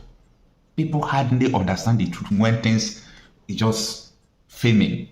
When the news is all around, people don't understand. But after some years, you will begin to understand.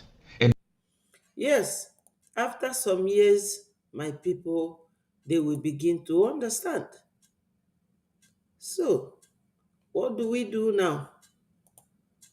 Let us listen to Onyendu being interviewed by our PM when PM was doing exactly what I'm doing now. Debanye, na-egekwanụ ntị. Na-egenụ ntị na anyị need reflect back. One will be the third one will be on the international standard, the international standard of freedom of first, the international standard of freedom of expression. Two is what the IPOB has filed in 2016 to the International Criminal Court. This communication was done in 2016 by Professor Goran Slota and Andrew Lunazi. Of course, you are very, very conversant with that. And then after that, we start the program. Why are we doing this? Why are we doing this? Why do we have to make references to these three issues I have mentioned here? Is because a lot of people will say that, okay, what you have to do it this way, you have to do it that way, wait for international community to intervene and all that. But we want to tell them this evening that all these things they are saying, IPOB under your leadership has done even more than expected. And there is nothing to show for it anywhere today. You have written to International Criminal Court.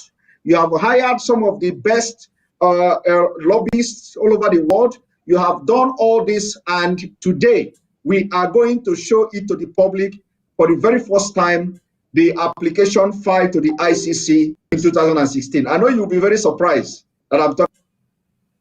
Are you hearing me?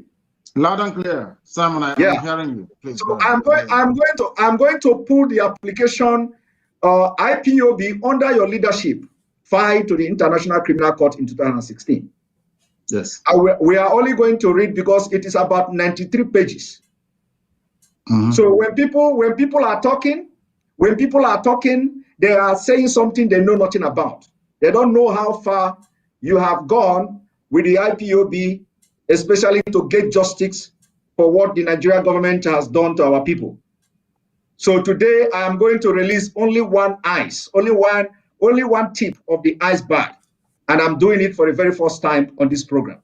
It is going to be on the screen very shortly, because this program is going to be completely different than what normal what we have been doing all this while. Is going to be completely different. And then also, if the attack is too much that they couldn't allow us to do something or do it the way I wanted to do it, then what we have to do is that we may have to reschedule, and I will set up a Zoom, because I'll be getting a lot of messages from different media as I'm talking to you right now. I'll be getting a lot of messages from different media houses, and they are telling me what to do. They are telling me to do this and do that. So if this doesn't work out, We have to now. We can have a discussion and then we can present the evidence afterwards. We can have a discussion today and then the evidence will be presented later. Exactly. Yes. So before we go forward, could you tell our viewers? Imagine being able to build an app with your name on it just by thinking about it. Meet Base 44, a complete. A little bit about this application I've just mentioned to you, filed in 2016. In 2016, our lawyers, should I say our attorneys in Europe, approached the ICC to make or to present a very compelling case about the human rights abuses being perpetrated by the Nigerian government against the people of Biafra. As you well know, Goran did a very wonderful work. That was in 2016. Also in 2017, additional work was done by our lawyers here in the United States of America. In 2018, additional work was done by our lawyers back home. In 2019, we hired one of the top human rights lawyers in the world to litigate this very matter before the ICC against the Nigerian government. In that same 2019, and as I said, I believe for the very first time, I'm providing clarity on this very matter, I went to the ICC myself. I went to ICC myself. I was deposed. I told them exactly what was happening. They said we shouldn't discuss it when we go outside, and we've been waiting. Since 2019, we're in 2021.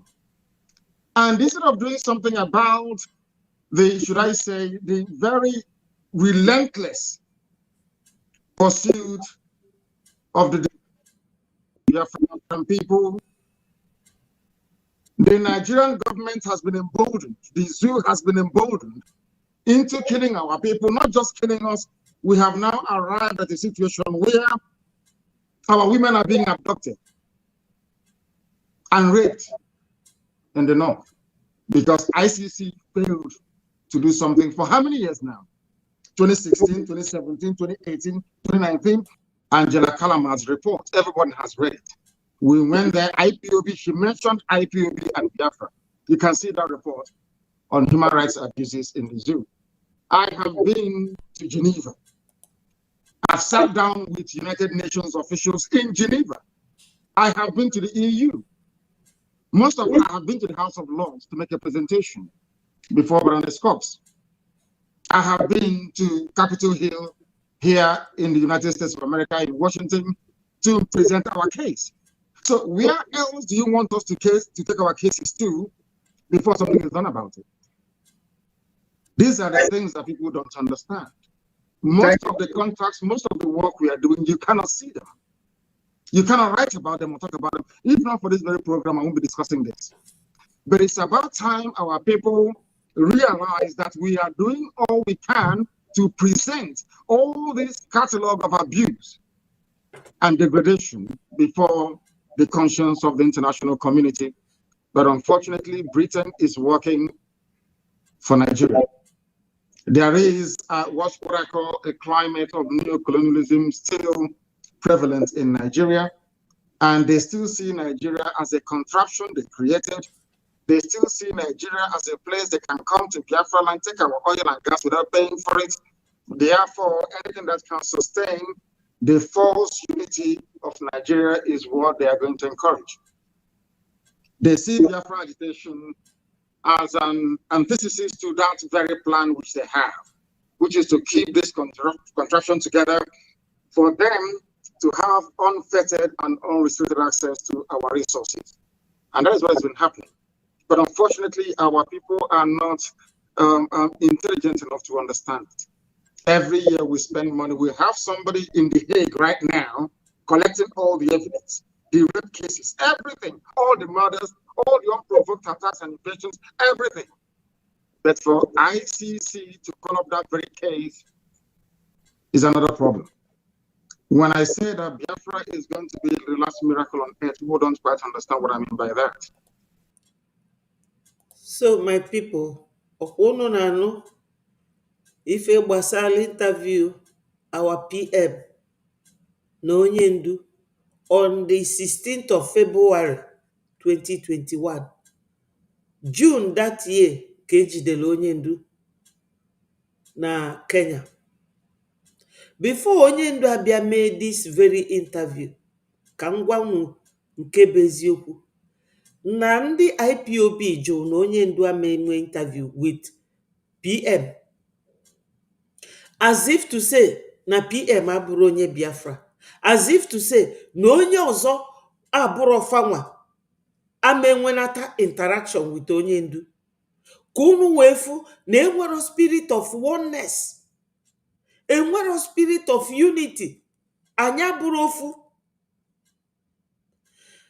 O nwere inu ndị Igbo na-atụ, gịnị ka eji wee tụ inu anwa? Akụ. This fly anyị na-akpọ ya akụ. Akụ si na ife na-ewute bụ na abụba ya, abụba o ji efe efe na ọ bụrụ arụ ya. Why?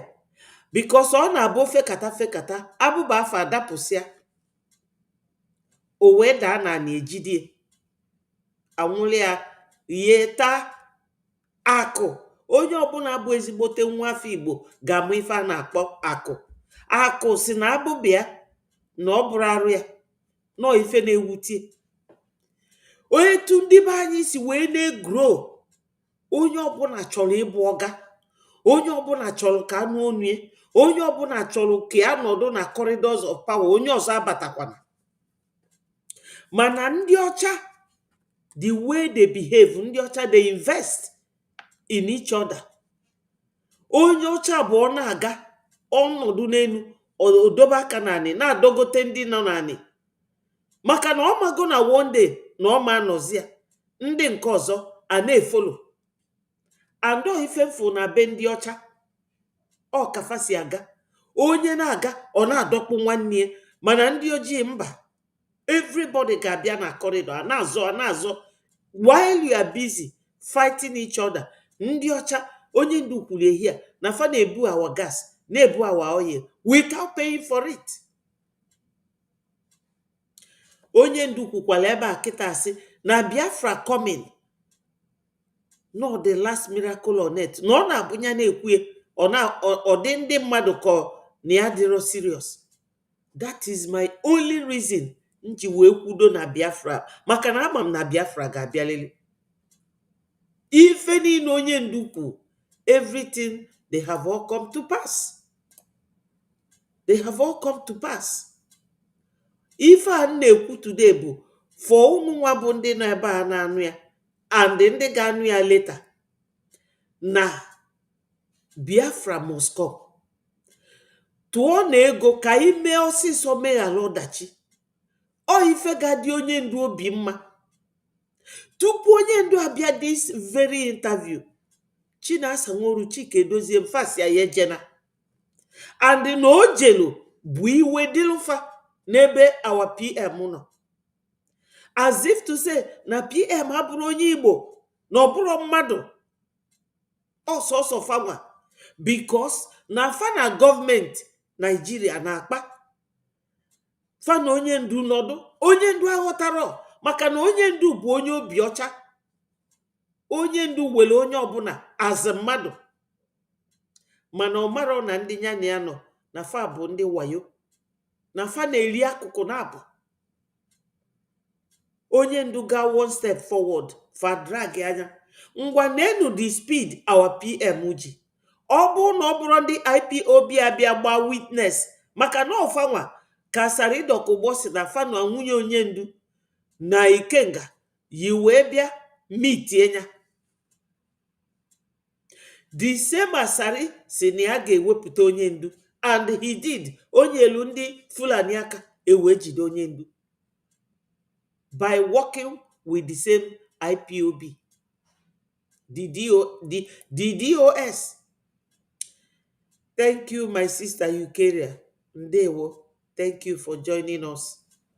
I hope you are doing good. So my people, ife nji wee weta interview a ọ egosigo m na current affairs ife na-eme kịta. Nke a bụzi the last one m chọrọ igosi unu before I call it a day. Bụ interview anụnwa onye ndu na our PM mee. Oge PM ka na-eme exactly what I'm doing now. Ka unu wee na-alụtụgasị aka n'ife ụfọdụ okwu. Ọ sị na Biafra coming is the last miracle. And this interview before Bia otegokwafa je schedule ya. First schedule si anya ndị DOS akwasa ya fa mekwa onye ndu je, onye ndu wee sizi ọnwụ na ya ga-eje. O wee bịazie this interview. Unu wee lota na ọkwa ndị IPOB bụ ndị anwa je gba akaebe against PM na Finland. Kita ine na-anya everywhere fake nigo. Ofasi na governors na etu anyị ga-esi nweta Biafra bụ to work with the governors. This is it. Onya bụ nsogbu anyị nwe. These are the reasons why I always tell you that Igbos are not politically inclined. If I mabu onye nwere ike iji akwụkwọ ji akwụkwọ, onye ga-eje buo ngwaafịa ya na-ebu ngwaafịa. Ndị bụ politicians bụ Fulani na Yoruba. Period. Ndị Igbo amaro maka politics. Anya draw diplomatic. Anya mara ịlụ ọlụ with each other. Onye ọbụla chọrọ ịbụ ọga. Hello, is me here. Sọọsọ mụ bụ eze ga-akwụ ọtọ. Onye kwụrụ ọtọ akwatu onye ọ ndị Igbo. Sọọsọ onye Igbo ga-anọ na a na-egbu ya na nwanne, ọ tụgharịa isi nwanne na ọ gị na-egbu. Onye na-egbufa nọkwa n'azụ maka na egwu na-atụ ya, ọ chọrọ ikwu. Ị nwere ike ịga na platform all this fly by night media na-akọ maka Biafra. Ịnụ kafa wetelu okwu Shetima ma Ogumi ma ọ bụ Malami ma ọ Pantami ma ọ Erufai. Ime anụ nata kafa na-ekwu. Ọ Nnamdi Kanu si, Simon Ekpa si, Oge Nkere si, ife akafa ga-anọ na-akọ asịlị. My people, nenu this donation link or this phone kpọọ m ebe a. Ọ bụ na ịbụ onye na-edonate with eje, because oge ụfọdụ ebikwa m abroad mana ana m ejikwa eje wee donate. So you use this number to call me. Ọ bụrụ na ị mara, ọ bụrụ na ị ma fine, ebe ị ga-eje donate nsogbu adịrọ. Mana ọ bụrụ na ị mara ọ ife nkwu asịrọkwa m. Ọ bụrụ na ị ma ịmalụgodu gị bịa n'alụ m. Ọ bụrụ na ị nwere ebe ị ga-akwụ eje na obodo anyị, kpọọ m na nọmba nye gị etu ị ga-esi kwụ. Maka na ndị be ya na-misinterpret ka ife fa na-atọ ọnụ, ka ife upside down. Ọ ebe ndị Igbo specialize bụ fighting themselves. Maka na fa bụ majority of us bụ cowards. Cowards. They cannot face ndị Fulani. Mana because na gịnị a na-asụ ofu asụsụ, oh, you are nobody. O nwere ike ịkpali gị kịta move maka na ịbụ onye Igbo ibie. Mana ofu onye Hausa na-ama daga na-ebe mmadụ onu ọgba. Oro cowardice. Our forefathers were not known to be so. Far powerful men. We challenge ndị ngwa na during the time of our forefathers. Enwere internet, enwere all these things, but they resisted ndị Fulani. Kitas enwere everything to our disposal. Anyị na-eme na-ajụ anya oyi. Anyị na-ajụ anya oyi. Na-akụ na bandị azụ. Isi onye Igbo ya donate ego say, I will not donate it to Oge Nkere. Na-akọgheri. Yes, my brother Ikuku. Breji will end that stupidity. Stupidity of the highest class. The highest order. Amaro mife na-eme ndị be anyị. Our forefathers in the 1803 wunyelu na mmiri si na farmer bunata slave anybody na Georgia ka ebufeje America. Mana 21st century, enwere internet, enwere Facebook, Instagram, YouTube, nwee everything, TikTok. Ebe ị ga-anọ na-ekwupụta okwu, people are na-ege ntị wee na-aghọta nke bụ eziokwu. You don't want to use it positively for your own benefit, for the benefit of your generation unborn. Ọ bụrụ ịnọdụ isi Ngozi asịrọ ije onwe nke a na-akpọ Kai TV. Kai TV emesin program owelu my program na common tinyekwa foto mo the same thing na Daddy Orama. Mana Gumi na Shetima no na-eli nni with ndị terrorists. You can never see them carry such video. You can never see them insult the man. Mo kwe afọ ọjọọ. Oh Betty. Onye nke fama. No onye Igbo ibefa. O jogburu onwe my people. Let us continue to listen to Onyendu and the PM. Biafrans don't know the number of people and forces against them. They don't understand it. Those of us at the cold face of this struggle, deep inside it, we know who our enemies are, and they are numerous. But I am very, very confident of victory because the God we serve is the one that made this very universe, and his words must prevail. And on that very promise, we anchor our hope, we rest all that we are doing to restore Biafra. And we know that in the end that Biafra will come. We have a lot of enemies, you know. We've not done anything to them. It's Biafrans that built America. We built this very country that I'm in today. Biafrans built the United States of America. The majority of all the hard-working free men and women they took from the western coast of Africa, they shipped them to the USA. They are the ones that made this country great. So they see something in us that we cannot see. They know we are very productive. They know we are hardworking. But above all, Britain knows that we are blessed. It is that blessing from God that Britain doesn't want to see rise up in Africa. And that is why they are using very primitive Fulani people to try to suppress us.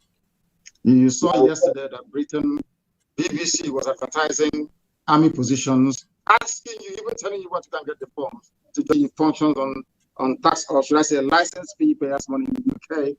They don't accept any advert. So how come BBC Pigeon in Nigeria is advertising for people to join the army of Nigeria for free? Because they are, of course, agents of neocolonialism. They're working for Britain. They want Nigerian army ranks to swell up so they can suppress any measure of uprising against the very decaying, crumbling, damnable zoological republic. What our people need to realize is this. What we go through on a daily basis to ensure that our cases are heard all over the world is immense, everywhere, especially here in the USA. But if the world continues to turn a blind eye and they continue to kill, to rape, to murder, to slaughter people, to take our land, do you expect us to put our hands and do nothing? The answer is no, of course. We must fight because we have our backs now against the wall, and that's what we're doing. Thank you very much. Thank you very much, Ohamadike, one of Biafra. Another thing I want to, this is just an introduction to what we are going to discuss this evening. Another thing I want to ask you is that, there is a man called Peter Smithers.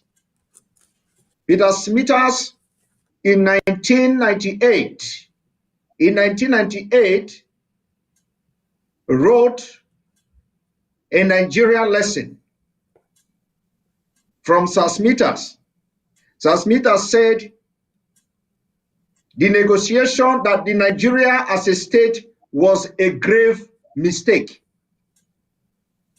After 40 years, it is clear that this was a grave mistake which has cost many lives and will probably continue to do so. It would have been better to establish several smaller states in a free trade area. The exculpation, it must be said, that we did not then have the examples of the collapse of Yugoslavia and of the Soviet Union before our eyes. This was a man who was the parliamentary private secretary to the Minister of State and the Secretary of State in the colonial office 1952 to 1959.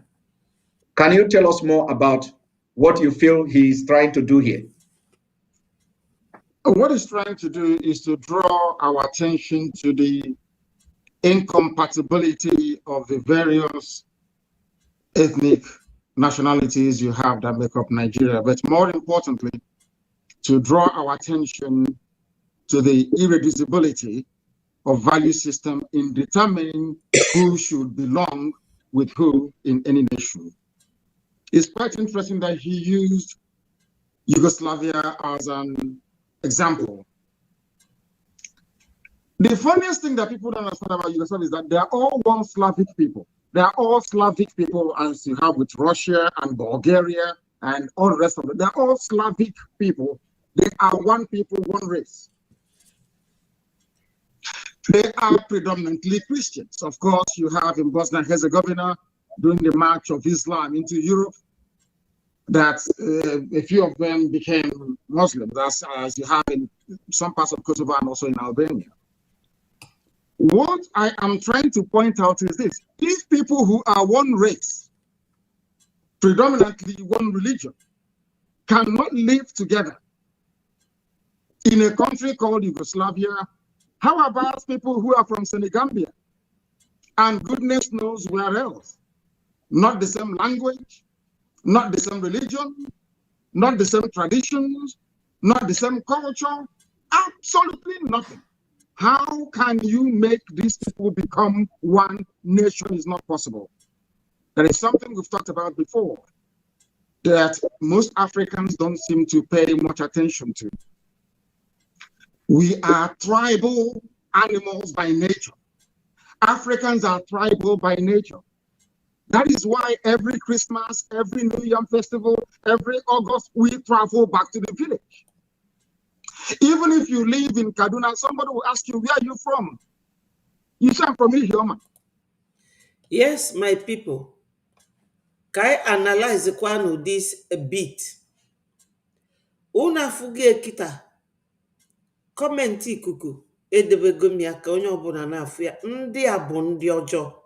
Unu mana America unu furu today bụ ndị Irish. Fa wee bulu fa buga fade. Chọkwa isi ebe a na control fa. Fa wee si mba. Na unu ama control anyị. Anyị ga-enwe our own independence. Ndị be anyị ka ezi maka anyị nwa. Anyị amenwe our own independence. Unu mana Nigeria na size Nigeria lulu inwe 10 at least 10 nations. Europe niile dị 44 nations. Anyị fa wee doba anyị wee kpolukwa anyị nwa bụ Biafra. Kpolu ndị ofe mmanụ wee majialụ ndị Fulani. Maka na ndị obodo a aghụghọ fa ọbụrụ taa ka o bido. Ndị a wee sifa mba unu amachizi anyị ga-enwele onwe anyị na 1706 or 1705 thereabout. Fa wee bido ọgụ wee tipue wee nụbịa wee nụsịa wee win nwere onwe fa. So all these countries I know from ife onye ndu na-ekwu here, God travel to America. Ị na-anya n'azụ ya ifu Nigeria and Biafra flag n'azụ ya. Maka ọ na-eje ebe anwa. Ọ si na ejego Capitol Hill. Nya ebe anụnwa APM kpọkwa ndị be anyị wee je na White House. So oge onye ndu jizi aka ya na-eji ife niile. Maka na ọ trọstụrụ ndị otie.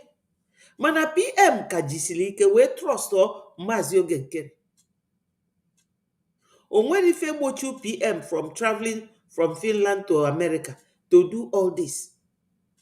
Oge afọ o juru onye ndu isi ife niile bụ onye ndu na-eje. Ọ ga-eje Australia, ọ ga-eje America, ọ ga-eje ebe a je ebe a. Maka na ọ trọstụrụ ndị a na-edeceive gharịa. So from okwu ọ na-ekwu unu mana ọ nọ na America. America fought for their independence. So we are not the first and we can never be the last. Onye niile na-enyelu Nigeria aka to fight us. Unu nukwuru oge okwu maka BBC advertise ka enwee military, ka onye chọrọ free army ya banye na Nigeria army, ka e wee nwee more body of people ndị ga na suppress anyị. Maka na Fulani na alụlụfa ọlụfa n'Africa na be anyị, etu a ka ọ dịfa n'obodo niile, Iraq, Iran, ebe ọbụla, Kuwait, everywhere, fakafad. Maka na onwere ifefa nwe, ọ ụbụrụ fakafa na-use. Ndị be anyị nwa nwekwuru ụbụrụ. Anyị nwa nwekwuru ụbụrụ eji eche echiche. Anyị nwekwuru ụmụ nwoke tu, mana nwoke nke anyị ga-apụta fa pịatuo ya. Ifugo kafasi wee use o influence fa wee jidekwa ndị Finland, convince Finland wee nwee agreement with ndị Nigeria Fulani, e wee pịatuo PM. Ndị Finland wee lay their conscience, they sold their conscience, wee pịatuo onye ndu, apịatuo PM. Ka ọ ghara ịbụ na ndị a bụ ndị na-afụ ụzọ, mana nke karịzi ife na mbawa APM. Akafa melu ebe APM nọ. Maka America nọ with us. America mejide echi, America si na fa ga-ejide our APM tụọ nyanga. For what? When they are the ones inviting us to come and do our briefing.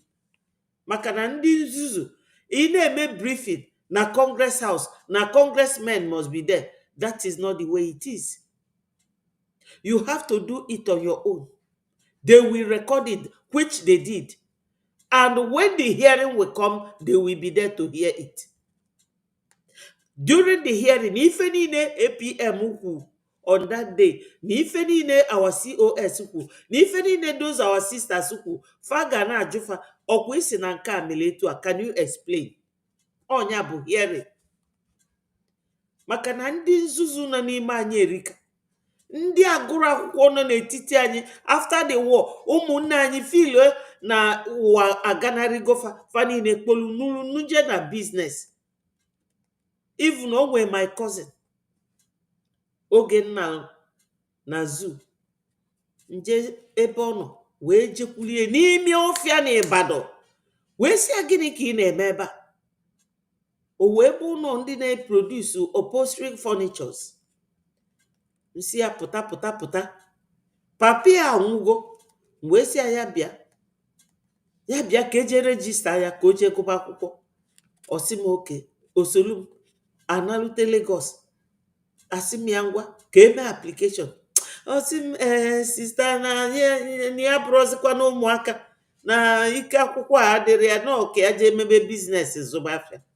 Ifu gị no ịzụ afịa ka ndị be anyị na-azụ.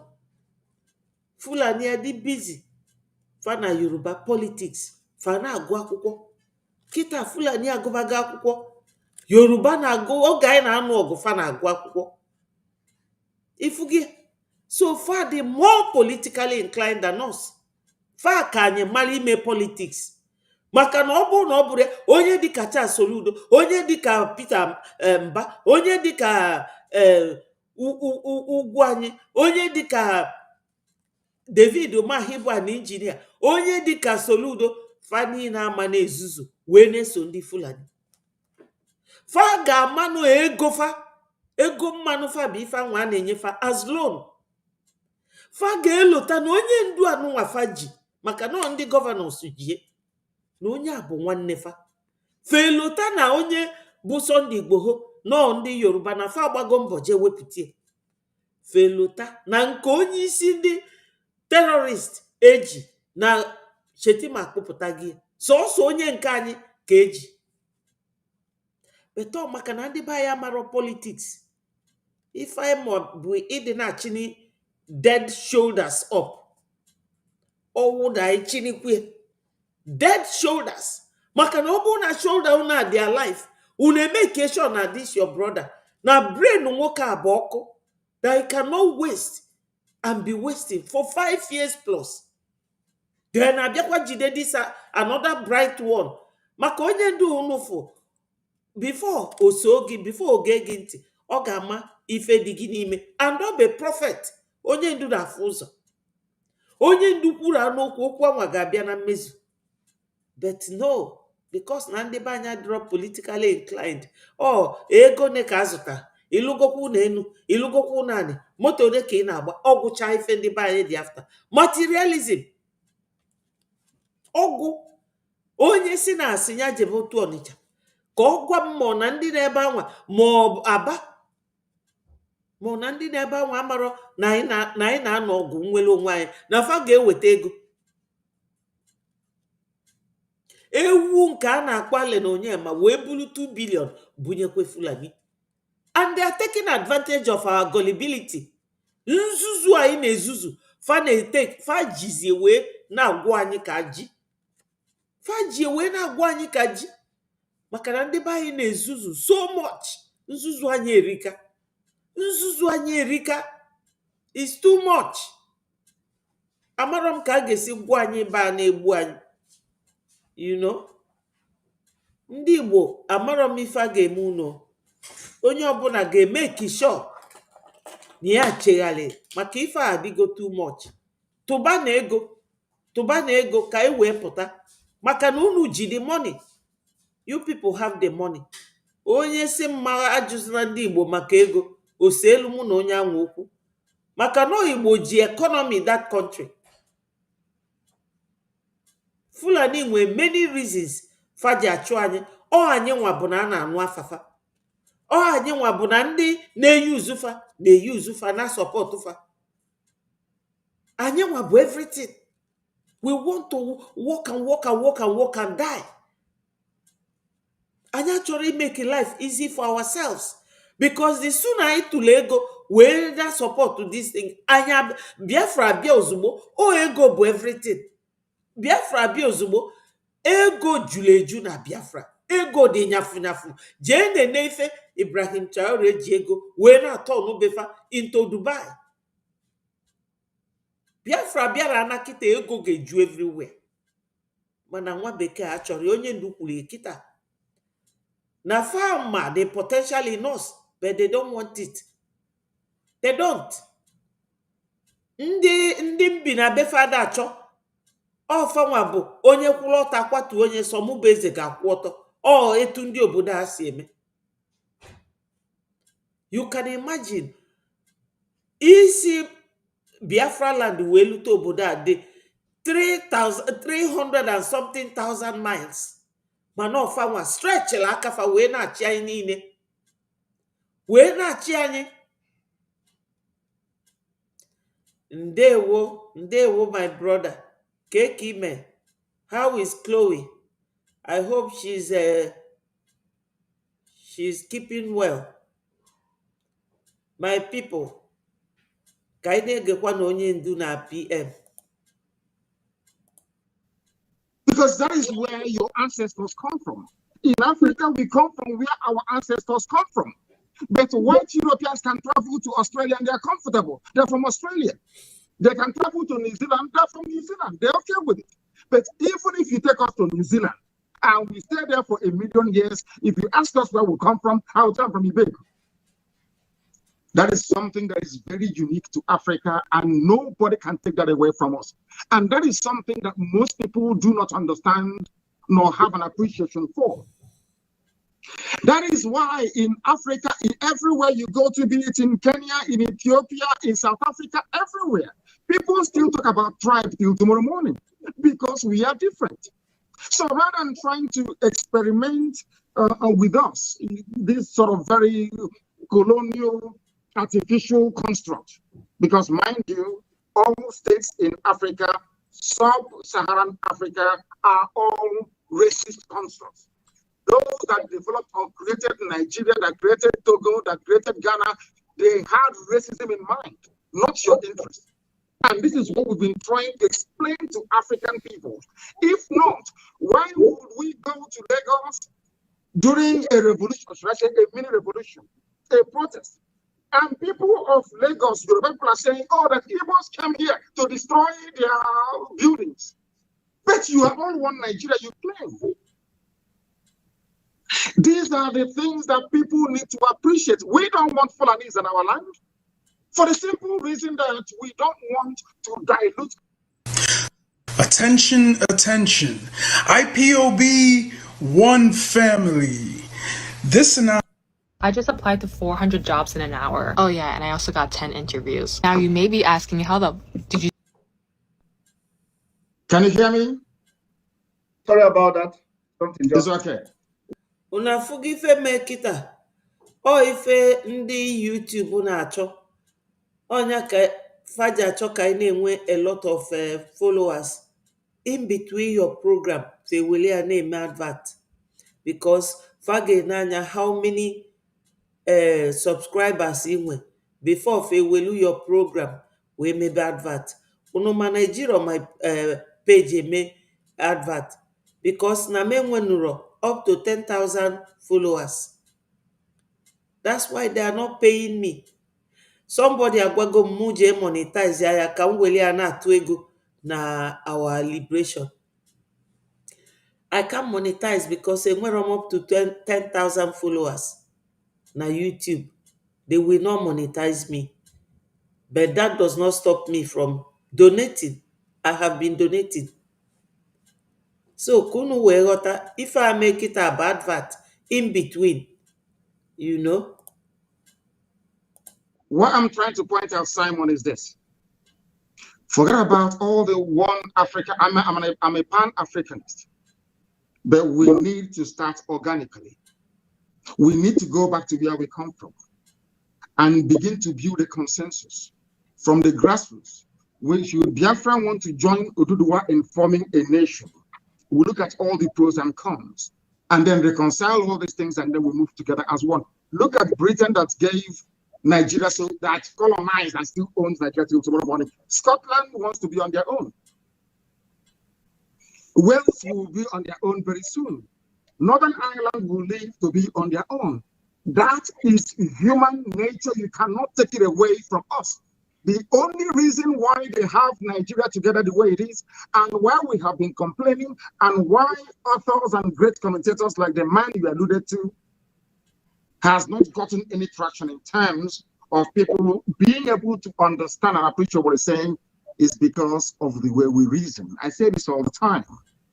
Professor Wole Soyinka. Ifuge Onyendu is still talking about the way we reason.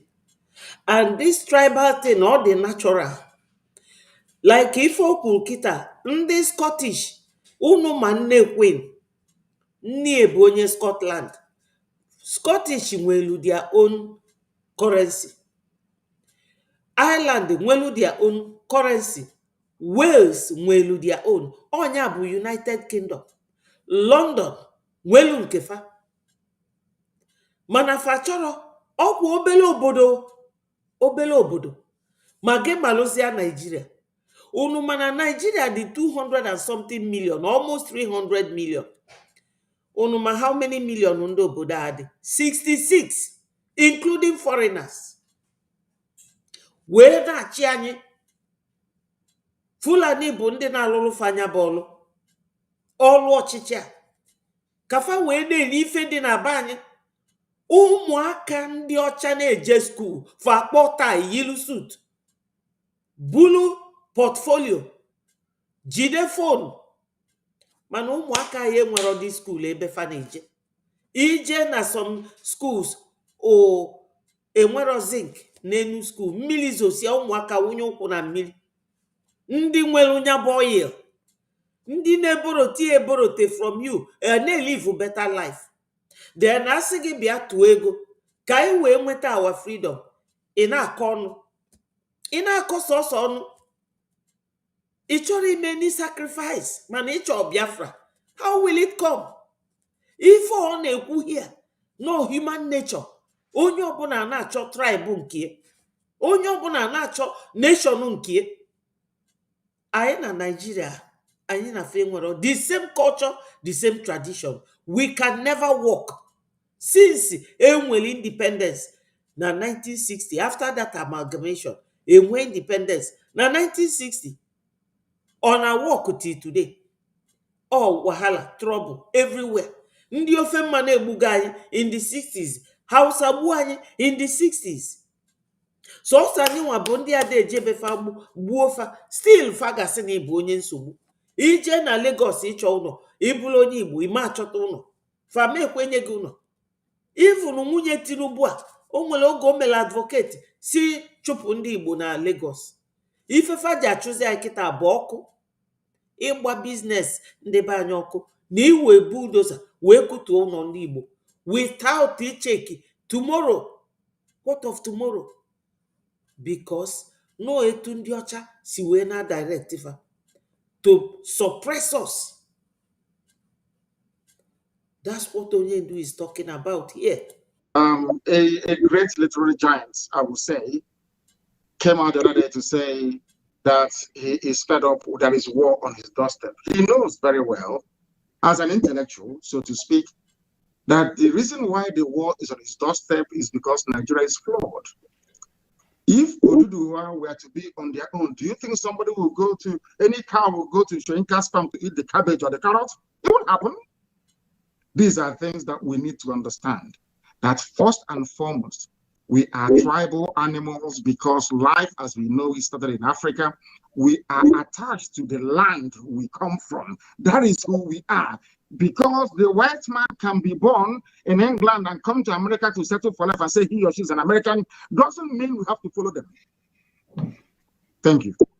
Thank you, Onyendu. Now let us now go from the fundamental in the sense that, you know, when people are hearing that we are agitating for Biafra, we want Biafra, some of them in the West, we say the political elite are not shouting Biafra, that they are only those who are in diaspora, you know, like civilized ones are the ones shouting for Biafra. And this fact, a lot of people don't know. When you look at it, you find out that 99% of people in Biafra are shouting Biafra. 99% of Biafrans in Nigeria are shouting for Biafra. Only 1%, not even up to 1% of this so-called elite. These are the politicians that have been benefited from Nigeria. Now, I want us to look at how will disintegrated Nigeria favor the region before we come into the crisis and the lives that have been lost as a result of trying to keep one Nigeria. Can you tell us, how do you think that a disintegrated Nigeria will favor the Fulani themselves, the Hausa themselves, the Middle Belt, the Oduduwas, the Biafrans, and any other nation that will want to come out of Nigeria? Explain to us. Let us hear. Before I came on this your fantastic program today, I read a very brilliant piece, or should I say a comment by somebody. The person said that Nigeria is the only place he knows where yesterday is better than today. Ask yourself, at which point in Nigeria's history did they record the highest level of human development? It was when they were on their own, when they were semi-autonomous regions. So there is an already made example there for people to reference, should they wish to do so. It was when this unitary mindset came into existence that things started to fall apart. So if when you were on your own, the North was doing very well, or the West was doing very well, Opera had the fastest growing economy in the world at nearly 48% every year. Awolowo did his magic in the West. Now tell me, you have a simple example. When people were, should I say, semi-autonomous, or should I say autonomous, so to speak, they were doing very well. Now you are together in one Nigeria. Everything is falling apart to the extent that people are coming from Mali, from Senegambia, from Niger, from Chad, in your backyard, raping and killing you. It's a no-brainer. It's simple common sense. As I said before, that is who we are. Because once you allow an element of, should I say, an infusion of competition, you get the best out of the people. Right now, we do not have that. Right now, there is no competition. Right now, this thing about one Nigeria, unity is stifling the creative potentials in us, all of us. Yoruba is not doing well. Biafra is not doing well. Middle Belt is not doing well. The North is not doing well. Nobody is doing well. Then you ask yourself, all these glorious reference to our past, what period was it? The only period was between 1960 to 1965. And then you had regions. Who can argue with that? So the more you separate, the more you look inwards, the more you look at yourself, the more you become self-reliant, the more do you know that in those days, all the regions that they had embassies abroad? Do you know that? Do you know Eastern region had their own embassies abroad with their flag? Are you aware of that? Yes, my people. Dika ajụjụ PM jụrụ onye ndu here. Na nghọta nke m nwa n'onwe m, dịka ndị ọcha si eme, competitiveness nya ịdọ ndọrọ ndọrọ ịzụ afịa ma business, ịgba ọsọ afịa. Onye nwere ọga na onye nwelu business ọbụla ọga, okpoto ụmụaka ọ na-azụfụ ọzụsi afa, onye ọbụla ejebele onwe. Onye ejebele onwe gịnị ka ọ ga-eme? Business ahụ ose ọga ya wee lụsịa ụlọ na ya ka ọ ga-emeye. Competition dị very healthy. Because of competition, a na-enwe ife a na-akpọ development. Though success and failures all fancha bụ part of life. You may not succeed immediately, but if you keep working, success is assured. Ndị be anyị o nwere ife dịka na papa mmadụ bịa nụọ nwanyị mụta ụmụ ikekwa ma ụmụ ise ma ụmụ ịnọ, ọmụgodo ịtọ, anọkata ụmụaka a na-eto fatosia febili na be gị, ikekwa fa chọọ ịnụ nwanyị, fa anụtakwa nwanyị, fa na nwunye fa bikwa with you. That family udo amadide. A ga-enwerịrị ife a na-akpọ nkewa. Nke nwoke togide tosia, ọnụọ nwunye, lụọ ụlọ ya na nwunye ebilide, ọ na-eje afụ parents ya. Nke nwanyị to ọnụọ di, obili with die, ọnụkata ya na di eje fụ parents ya. Ọnya bụ ife a na-akpọ this separation. Nigeria dị too big it succeed as a nation because it has never succeeded. Always trouble, always problem. Now, check the size of Nigeria, the culture, the tradition is not working because all the makandi for the water while we are fighting to free ourselves, because the friction, the closeness is not yielding any good dividend. O nwere ife ọ na-ewetela anyị, kama ọ ga-ewetela anyị fọma, ọ na-ewetela anyị ogbugbu, ọnwụ, obi iwe, obi mgbaka, hatred. Mana ọ bụrụ kịta na anyị abụla a nation of our own, Yoruba bụla a nation of their own, Benue bụla a nation of their own, Plateau bụla a nation of their own, ndị Igwocha bụla a nation of their own, kedu afafa, onye ọbụla dị happy. Ị na-eje na be ibe gị, ime need visa. Mana onwe ndị tinye n'iwu bụ na ị ga-enweta visa, ije chọọ visa, nyefa reason why iji chọọ ịbata n'obodo fa. Ịbata, immigration will set you to make sure na iburo ngwa agha wee na-abịa befa. Ọ ife eji enwe immigration. Fe rekọdụ mbọsị ịbata na onye ịbụ na country isi and ebe isi na ị ga-anọ ma ịbata na ya bụ obodo. They record all these things. Ọ ife immigration na-alụ. Ọnya ka ndị ọcha ji asị na competition na ọ dị healthy. Because ọ bụrụ na enwere competition, onye ọbụla anyị adọsalụ wee na-anụ ọgụ na-egbu onwe anyị. But ikwute okwu efasị gị, ya secessionist, onye kwuru anụ okwu like this, ikwu okwu like comment unu na-eme ebe a, ikwuru anụ okwu mmalụ, maka no ife ngụrụ o ife ndị train for.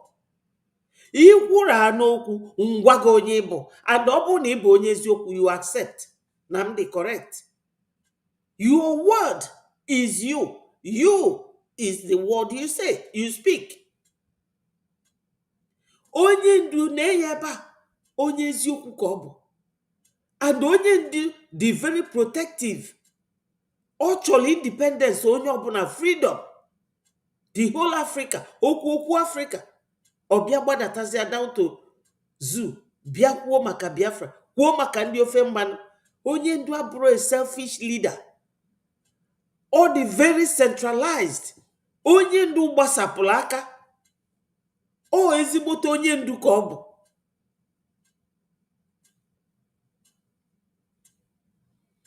Yes.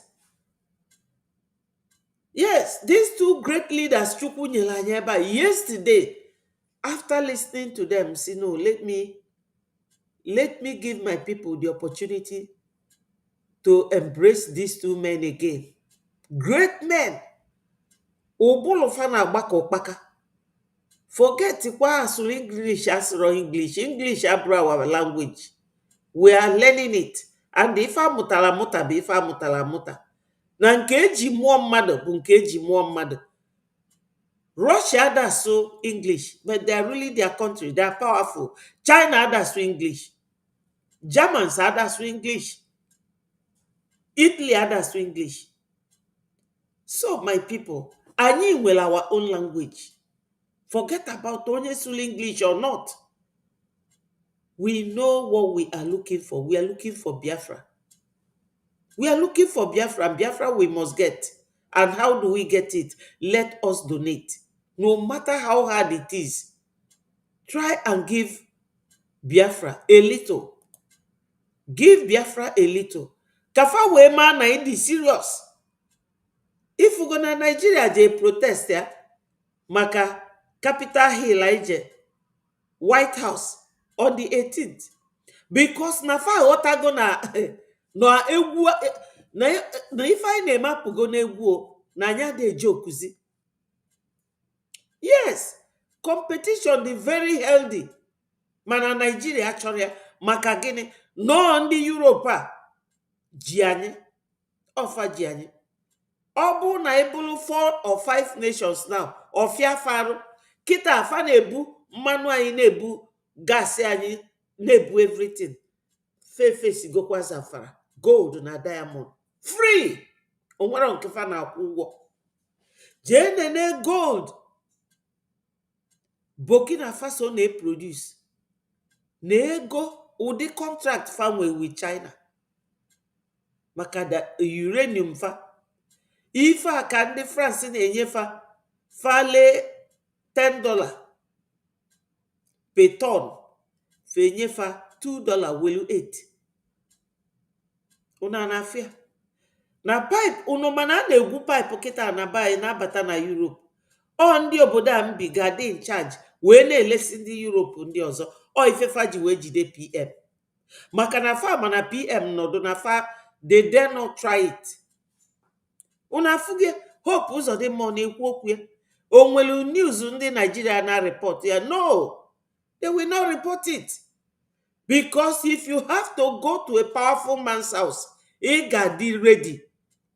So their own readiness be making sure na ejidelufa. Well, father abotukwo. Yes.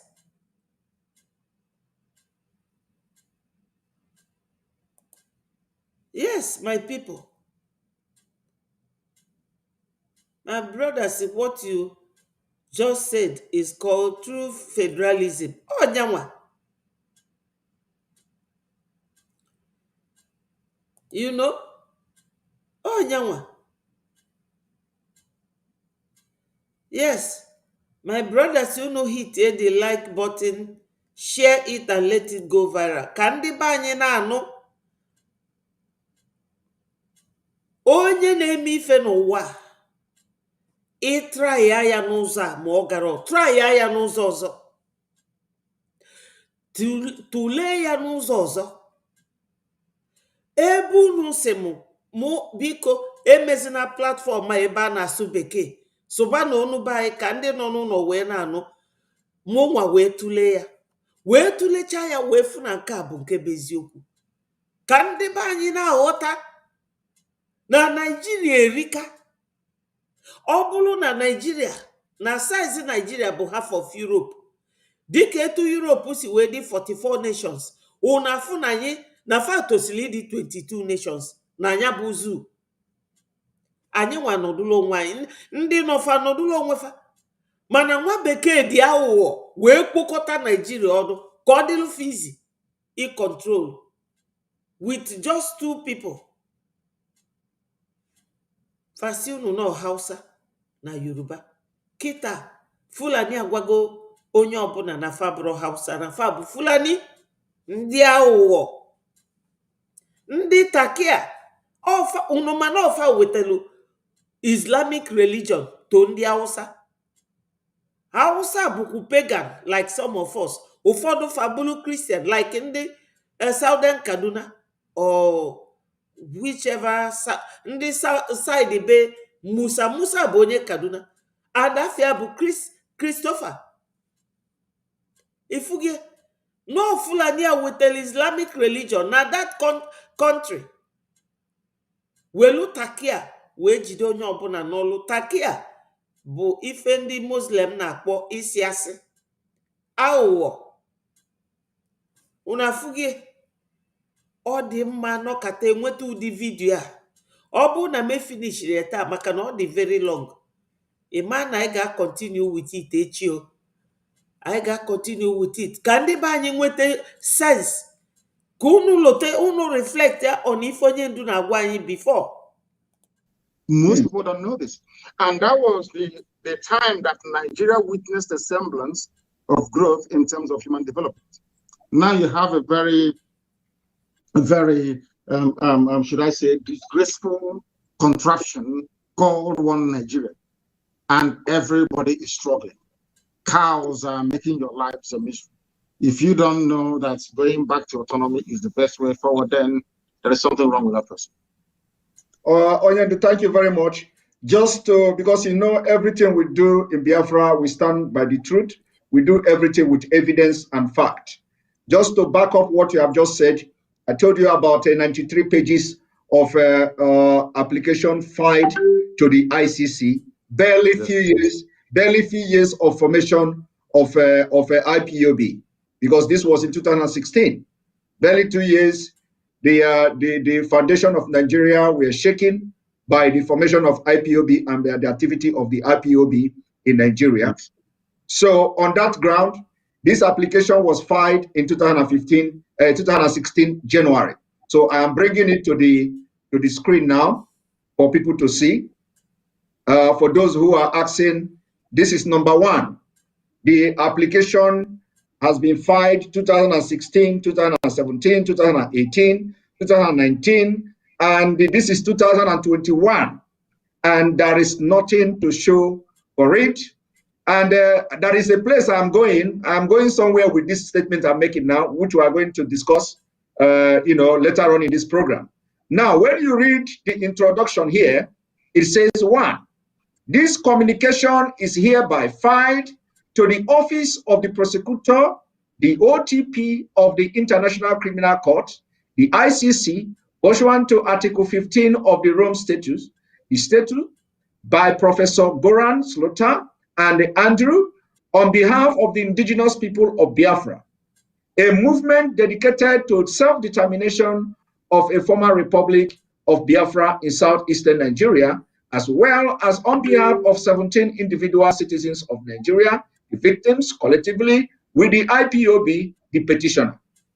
2, the petitioner submit that, based on the information set out herein, there is reason to believe that crimes against humanity within the jurisdiction of the ICC, in particular, murder, unlawful imprisonment, torture, enforcements, disappearance, other inhuman acts, and persecution have been committed in the context of politically and ethnically motivated state violence against primarily IPOB members and the Igbo people of southeastern Nigeria. due to the absence of domestic criminal proceedings with respect to those potentially bearing the greatest responsibility for these crimes in particular, but not limited to Nigeria current President Muhammad Buhari. And that was then, and in the light of the gravity of the act committed. Now, this is 93 pages, 93 good pages. The list can go on and go on. Factual evidences, citations, references, up to 93 good pages. And of course, like you said in the beginning, that you do not want to discuss this thing because a lot have been done and people are not aware of it. So just to let the public understand, what the IPOB have done all this while. When people go on social media to say IPOB under leadership of Mazi Nnamdi Kanu is doing this or they are not doing that, so this is just one evidence of it, that as far back as 2000 unnecessary, lawful, and legal actions against the Nigeria terrorist state. But up to now, nothing is happening. But I'm still going to come back to why I am showing this thing, because the actions of today is as a result of the failure of the international community to heed to the call of the Biafra people, of which you have done honorably well in that aspect. So this is just a side comment on what you have said before. Now, going to what you've just said about how Nigeria, how it will benefit the other region and the component that makes up Nigeria, how it will benefit them when Nigeria is disintegrated. And you made mention of what you read, that Nigeria of yesterday, that yesterday is better than today. And that is very awkward fact. Very, very awkward fact that every president that comes to Nigeria, the last one will always be better than the new one. It's not only in the economic sector and all that. But the second question, or the third question I want to ask you is this. Now, looking at what is happening now, a lot of people don't understand what is going on in Nigeria. A lot of people still believe in of course, they still believe somehow in Nigeria. They believe that the political structure of Nigeria is the major problem. And we, people following you, have a different view and a different opinion to this. And I think this is where the interest is clashing. Anybody that is shouting for Nigeria today believe that the problem is in the political structure. We are believing that the problem is not about political structure, but rather there is a motivated or there is a premeditated act to take our land and turn it into Islamic State or Fulanize us.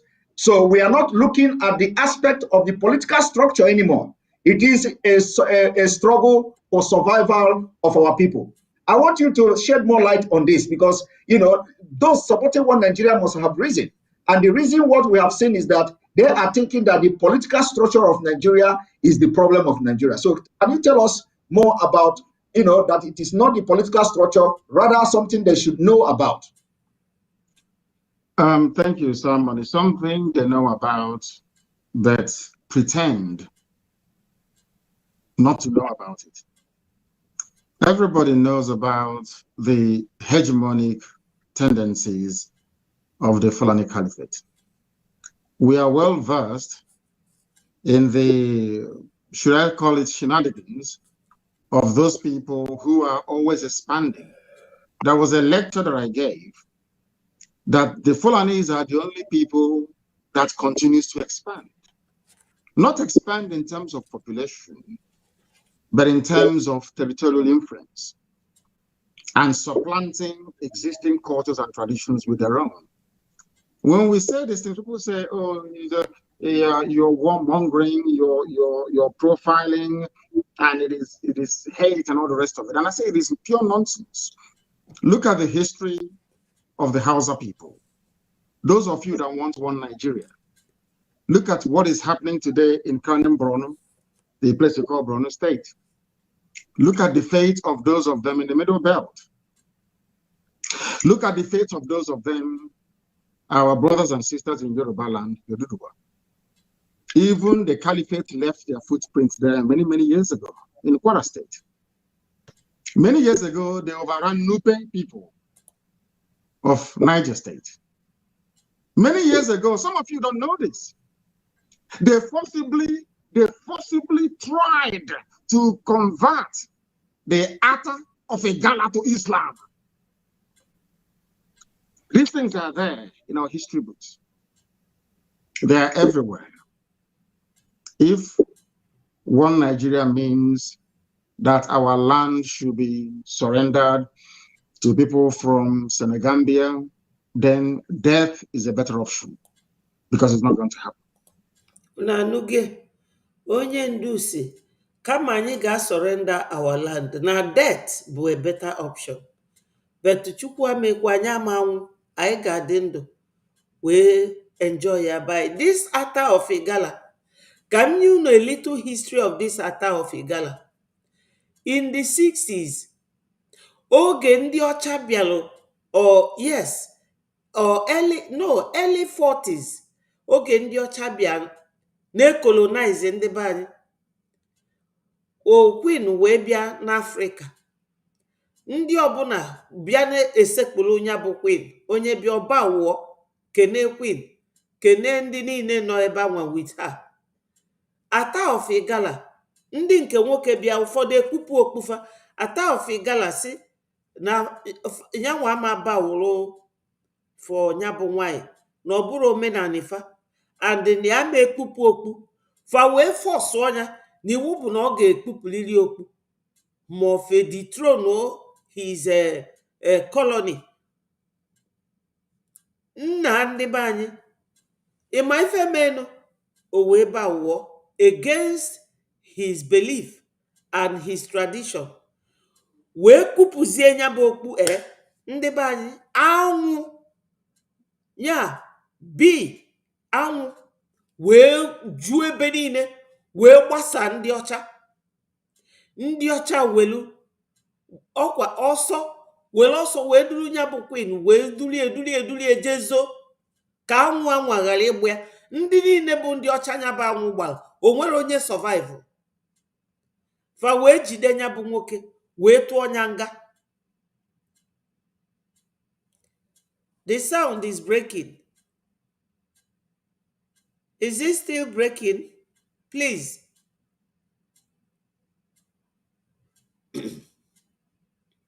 Please confirm, is the sound okay? NK.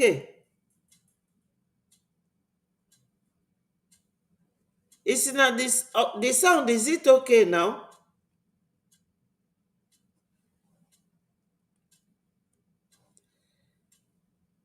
Hello?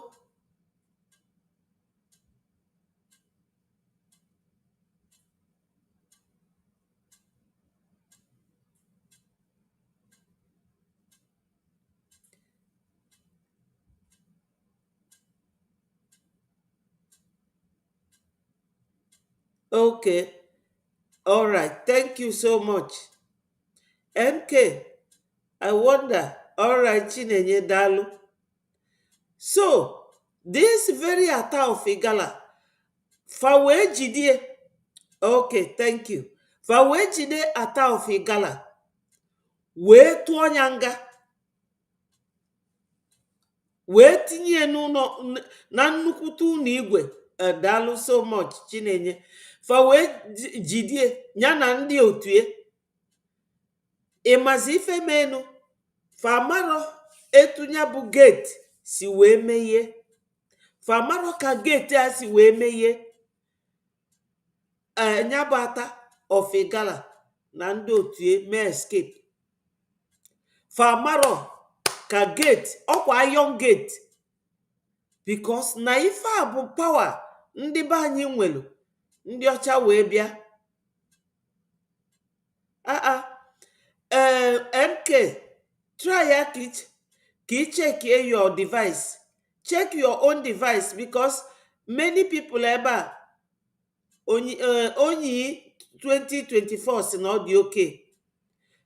Biafra and Beyond TV si na ọ dị okay. Chinenye si na ọ dị okay. Only you. Try and check your own device, okay? So my people, ndị ọcha na-abata kafa destroy ya ife ndị Africa nwe. Ka anyị wee na-esofa. And because of that, fa ga na-enye gị rule. Weluzie nke bụ immigration. O nwere onye n'ime unu bi abroad ga-agwa m na before nweta akwụkwọ obodo ahụ obi. Na o nwere onye ga-agwa m na Ata bụ onye isi ndị Igala. Igala dị n'ụzọ ị na-eje ugwu Hausa, ịgafesia Nsụka, ndị ọzọ ị ga-enweta bụ Igala tupu ị nweta Kogi. Ọ ebe anwa bụ Igala. Ifefa na-aza bụ Ata, ATA, Ata. Nya onye isi fa. Onye isi fa in the early 40s. Thank you, Ben. Daalụ nwanne m. Ndewonu. So that Ata of Igala nyelu ndị ọcha ezigbo nsogbu. Ọ sị na ya ma ekpupu okpu. Onye ndu mentioned it here. Ata of Igala. O nyelu ndị ọcha a tough time. Nke gwụziri fe ike bụ na ebe anwa fa kpọchilie n'ụlọ eji igwe wee lụsịa na moto bịara ebe anwa bulu nya na ndị otu ndị ọcha mara. Maka na oge anwa ndị ọcha bụ kotuma, bull everything. Ịgụọ the history ọfụma. Yes, the ruler of Igala kingdom. Ya ka nji agwa unu na Biafra land, Nigeria tosili ibu about 10 nations. Maka na Europe, the size of Europe, ọ bụrụ na the whole Nigeria bụ half of it, tosili ibu 22 nations. Maka na Europe the 44 nations. Ọkwa ife flight ijeje from London to France 45 minutes, from London to Belgium 45 minutes, from London to Italy 45 minutes. Dịka isi Enugu wee jee Port Harcourt, ma isi Enugu wee jee Abuja, ma isi Enugu jee Lagos 45 minutes. 44 nations. Fa wee bịa jikọta anyị niile ọnụ ka o wee dịlu fizi ka fa na manipulate anyị. Ife niile na-eme na be anyị bụ n'aka ndị ọcha ka o si. Ọ bụrụ ndị fa na-use bụ ndị chọrọ iteke advantage na ndị ọcha na-asọpọtụ fa wee kpọrọ ndị Fulani niile na-agagharị maka Fulani fa na chief ama fa bụrụ ndị na-ebi ofu ebe. Enwe Fulani na Senegal, enwe Fulani na Ivory Coast, enwe Fulani na Burkina Faso, enwe Fulani na Ghana, nwee na Nigeria, nwee na Mauritania, nwee na Niger. Fulani juru all over Africa. Fe nwere base, mana fa chọrọ iji be anyị wee mee base. So, what their forefathers could not do in the 40s, ndị be anyị wee nụsofe ọgụ, ka anyị nwa bụ ndị nọkịta nwee everything available to us, anyị enwere ike ime. Ndị be anyị, let your ngwa agha bulu ego gị, let your money fight for you. Onye ọbụla na ebe a jisi ike na-edonate, ọ bụrụgodu 10 na-eje, ọ bụ 10 na-eje, nke niile ịtụ bala anyị ulu. Ego niile ịtụrụ ga-abala anyị ulu. Maka na ndị ọcha bụ ndị aghụghọ. Fa chọrọ ịrapụ anyị, ọ bụrụkwa na fa fụrụ anyị n'anya. Ịnọdụ na tren, onye ọcha ma nọdebe gị, unless ma ọ na tren juru eju, kama ọkwụrụ ọtọ. Because fa na-azụ ụmụ fa ọkwa repeatedly na ndị ojii na anya bụrụ ezigbo mmadụ. Maka na anyị kafa. Ị nwere ike ịfụ na onye ojii na-aya ọya, asị ka eje weta ọgan onye ọcha tinye. Fa nwere ọgan fa dị weak. Mana gịnị ka fa ji adị ndụ? Fa nwee hospital, na-eneta ndị okenye fa anya, na-enyefa free medication. Unu mana obodo a na ndị na-aya AIDS na diabetes adakwụ ụgwọ n'ụlọ ọgwụ. Ọgwụ fa bụ free. Ọkwa ndị na-abịa ebulu mmanụ na be anyị o. Mana anyị nwa bụ ndị a na-ebuluzi dị mmanụ na be anyị, o nwere nka inwe ndị be anyị na-anwụ. That is why we have to think. Ka anyị chee na echiche chemie n'ime. Onye ọbụla forget ya ife na-ewe, ma ife o nwere ife nwanne gị mere gị. Ọ ife ndị ọcha na-etinye anyị n'ụbụrụ. Nwanne gị emere gị anything. Onya ka onye ndu na-akọwa here. We are the Biafran people, and within that Biafra, it contains a very unique race in the world called the Igbo race. Yes. They are very difficult, don't get me Unique wrong, race. but they're very unique. Very, very unique. I don't think anybody is more stubborn than we are. I don't think anybody is more generous than we are. Tried to convert the Atta of a Gala to Islam. These things are there in our history books. They are everywhere. If one Nigeria means that our land should be surrendered to people from Senegambia, then death is a better option because it's not going to happen. We are the Biafran people, and within that Biafra, it contains a very unique race in the world called the Igbo race. They are very difficult, don't get me wrong, but they are very... They are very difficult, don't get me wrong. Onye ndu si na anyị dị difficult and dey eziokwu ka ọ bụ. Maka na onye Igbo ibe gị ga-abịa kịta, ọ rapụ onye na-achụ ya, ọ chụba gị nwa bụ nwanne ya. Maka na gịnị a na-asụ ofu asụsụ, nsọpụrụ adịrọ. Maka na asị na onye nọ mmadụ nso na-anụ isisi ọnụ ya. Nsọpụrụ adịrọ maka na gịnị a na-asụ ofu asụsụ. Mana onye Fulani, unufukwa ka ndị Fulani na-ara ka nwa oke. Mana ukwufa niile fewelu egbe na mgbọ line ọnụ ukwufa a na-enwe deal with them na Katsina. That guy iji egbe oyi blue dress wee line mgbọ egbe na n'ukwu ya niile. Ịnali ya mgbọ anwa wee kpụpụta ya wee kpụpụta nwa ikolobịa onye Igbo. Ọ ga stand nwe ofu ọkpa aka ka ọ ga-eji titue. Maka na fada eri nri, fada ebi n'ofu ebe, fa na-agagharịa, ife fa na-aṅụ bụ ala efi. Fa na-aṅụ ala efi. Fa ma na-edina kwụnya bụ efi. Onye ndu gwara anyị na 2019. Oge m na-eso onye ndu everyday m ga-anọ na ife a na-ege onye ndu. Onye ndu si anyị elizi na anama na fa na-edina efi. And Fulani onwere ndị gwọrọ ọgwụ ruo Fulani. Onye Awụsa ekwugo si na fa gwọrọ ọgwụ wee jee nie n'ini nnafa Saduana Osokoto. N'iwu bụ na fa gachi Nigeria. N'iwu bụ na fa ga-dominate. And onye ka fa na-achị actualize by ije na the end of the sea. Je Islamize ya Asari Dokubo. Ka o si ebe ahụ wee bido. Asari wee na-egbu ndị be anyị.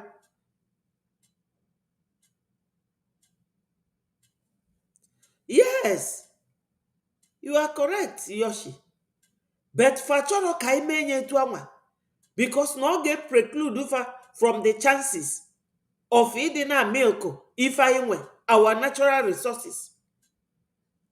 And fa ga na-etinye ọgba aghara in us. Ka anyị ghali maka ife na-agbagharịgharị ada enwe settlement. Itinye mmiri na bottle, drop or powdered ink, blue ink, ị na-esheki etu a ifu ka ọ ga-esi na-echange color and it will never get settled. It will never get. Ife ndị ọcha na-eme anyị fa na-use sense. Welu solu ndị Fulani na-akụziri Fulani ife niile afama. Fulani ọ na-eje akwụkwọ ndị na-ebi n'ọfịa mana fe ejebego kịta wee were ifefe agụta wee na-esozi anyị. So my people, anyị nidili ifi aka n'anya wee malụ ka anyị ga-esi wee na-eso ndị a. Onye ndu ada ata ukwu alụ onya melufa ji heti. That's all. Onye ndu na-ekwu eziokwu ka o si dị. He says it the way it is. Yes. So this is it. Unique. Very, very unique. I don't think anybody is more stubborn than we are. I don't think anybody is more generous than we are. I do not believe that any race on this earth is more affluent in terms of natural blessing than we are. Anybody thinking they can use the guise of one Nigeria to take the land of our ancestors, that person is dreaming. Them and their cohorts, they are dreaming. And I will tell you why they're dreaming. They have tried before, over 300 years ago, to take that very land. They failed. Islam made it to the sea across West Africa. Islam made it to the Atlantic Ocean. The only place that Islam did not succeed in penetrating is the East. And when they came for that very jihad, we had no army at all. God Almighty in heaven, they fought for us. All their armies died. That thing they tried in Kwara State and succeeded, they tried it in Lower Benue, in Idoma and Igere lands, and they failed. All their armies died. The few that survived, they trekked back to Zaria from whence they came. I must warn anybody, all of these people agitating or saying, oh, we want one Nigeria, you are setting up yourselves to fail. You are as foolish as Hausa peasants. Hausa peasants did the same thing you're doing. Oh, allow them, give them land, give them cattle. By the time they woke up, all their kings were dead. Hausa kingdoms became Fulani Emirates. You have Hausa governors, you have Fulani governors. Telling you we are Hausa Fulani, we are Hausa Fulani. And I keep asking myself, why is it that people don't see all these things? Is it because, of course, that is why we call them a zoo, because they're very foolish, without apologies to anyone. Yes. Onyendusi, why is it that they don't see all this? They don't see it. Why? Because now terrorism is to put fear into people. Terrorism, it happened in Iraq. It happened when Saddam Hussein was there. One same weapon Saddam Hussein, they opened up. Terrorism is to put fear into people. Amos, ndewo, ife gbasalu PM, onya ka ị na-akọ ife a. Ọ akọlụ ndị Europe, akọlụ nwa bekee. Onye ndu ọ bụrụ a British. Ị ga-ajụ na ebe ka onye ndu nọ.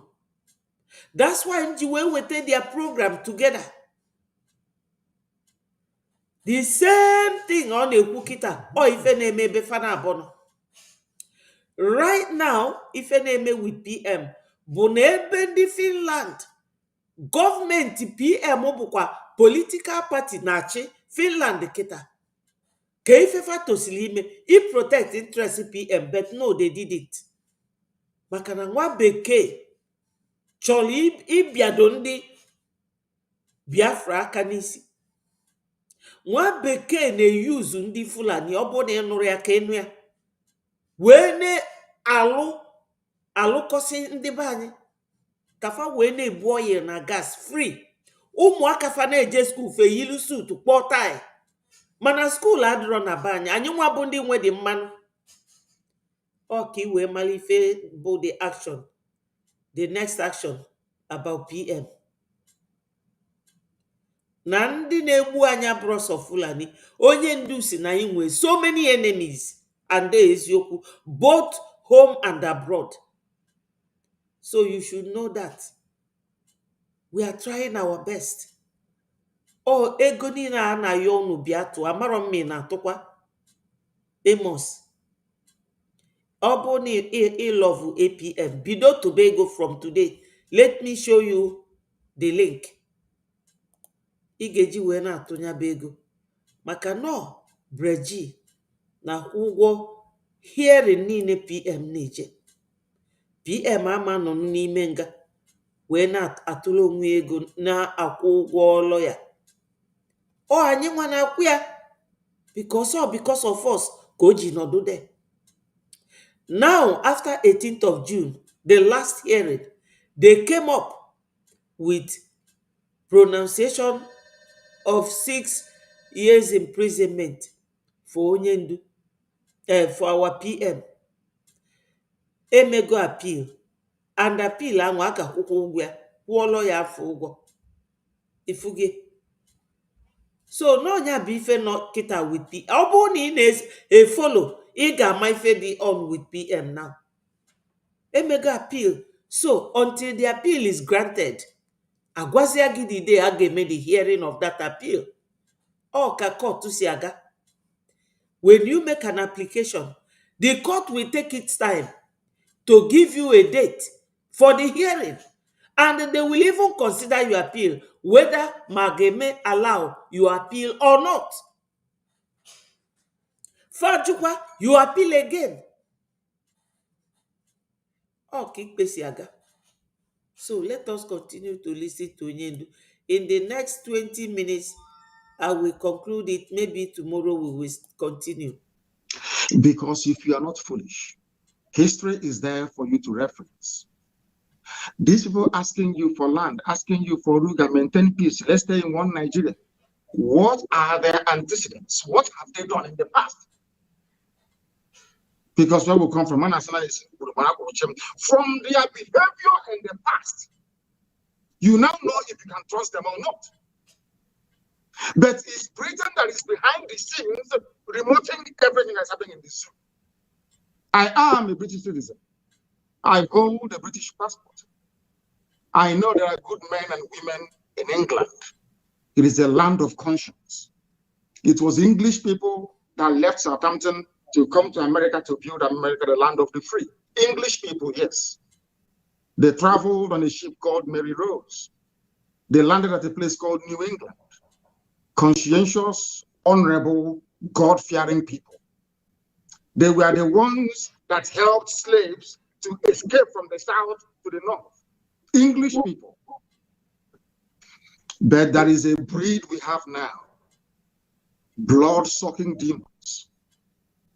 Their job is to hold Africa down, to hold a black person down. And how are they doing it?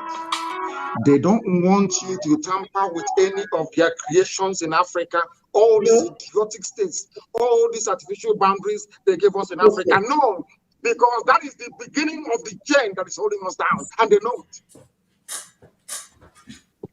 And the question is, who is a Nigerian? And I will ask you a simple, I want you to contemplate something, Simon, for me. Go on. If I ask you now to go and prepare a Nigerian dish for me, what are you going to present? Because if you bring a wedu soup, somebody from the east will tell you that is not their food. They're not going to eat it. If you bring afang or a dikaikom, somebody from Kano State will tell you that is not our food. If you bring tuwo, is it tuwo shikafi or whatever they call it, somebody from the Middle Belt will say that is not our food. Ordinary food, there is no commonality. Is it the way they dress? So I keep asking myself every blessed day when I wake up, what is it that unites Nigeria together? And then I discovered it is two things. An innate desire to be corrupt, and secondly, stupidity. Those two things are very, very pivotal. They are the things driving the zoo. People talk about their founding fathers. When the Fulanis are talking, they say our founding fathers, and I keep asking them, Nigeria, your president, so-called, the dead Buhari, is older than the country. And where else in the world do you have a head of state that is actually older than the country in the 21st century? So tell me one place. Only in Africa. Because they came to Africa and they built all these contraptions, and now in our idiocy and stupidity as black people, we accepted it. As I keep asking all the time, can you go to Europe to build a country for them? They will hang you that same day. If you cannot do the same thing in Europe that Europeans did in Africa, then why are you accepting it? Why are you accepting it? The key thing here is the way we reason. That is the problem with the black man, how we reason. People talk about Nigeria as their country, talk about Nigeria as their nation, as if Nigeria has any legs to stand on in the first place. Nigeria it has no meaning. It is a very derisory meaning. It means something very terrible and very awful. If I ask in Yoruba language, tell me the meaning of Nigeria, you cannot tell me. If I go to Igbo language, tell me the meaning of Nigeria, you cannot tell me. But I know the meaning of England. It's the land of the English people. I know the meaning of France, or is the land of the French people. It's only in Africa they have all this garbage.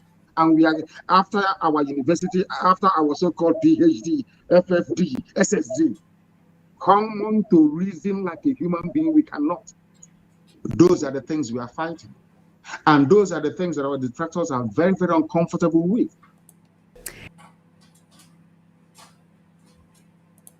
If you've been wearing glasses more than 5 years, stop scrolling. We're looking for people in the UK. And that is why today you must ask yourself on the back, and every IPOB member for that matter, for a very simple reason. At last, people are beginning to reason in this way. All thanks. My people, ife niile onye ndu na-ekwu here bụ eziokwu, maka na onye ọcha ga-abịa gị na onye ọcha na-emekọ ife, unu na-ekwu okwu, ọbịa nọdụ chịrị anya wunye gị n'anya, onye ọcha nya movement ga-aka gị niile ọ na-agụ ya ọnụ, anything na imele ọmago. That's why faji wee weta their language. Ịchọ ije obodo oyibo fasi gị nene nke a na-akpọ TOEFL, test of English as a foreign language, TOEFL. Ị ma na fe wepụgo Nigeria from a country nwere ike ịbụ that TOEFL ifena. Before ị bịaba befa, ị ga-amalili English maka gịnị? To control you. Ọ bụrụ na ị kwuo ifefe anụrọ fe wepụ gị si na ị na-asụ vernacular. That's what they call our own language. Ife niile about them bụzi ndị ọcha. Kịta ụmụ nwaanyị anyị o nwere onye nwere ike ịrapụ isi etu a. Ọ sị gị na ị bụ old school. Onye ọbụla na-ebuzi ntutu ogologo. So ndị ọcha afụgo na anyị bụ ndị eriri eri, wee capitalize on it, you know, wee capitalize on it, wee na-achị anyị ka atụrụ. Hello, academic highness.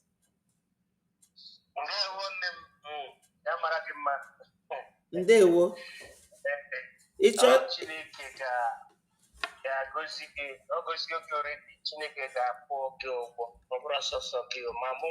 ndewo, ọ ga-akwụ ụmụ Biafra niile ụgwọ.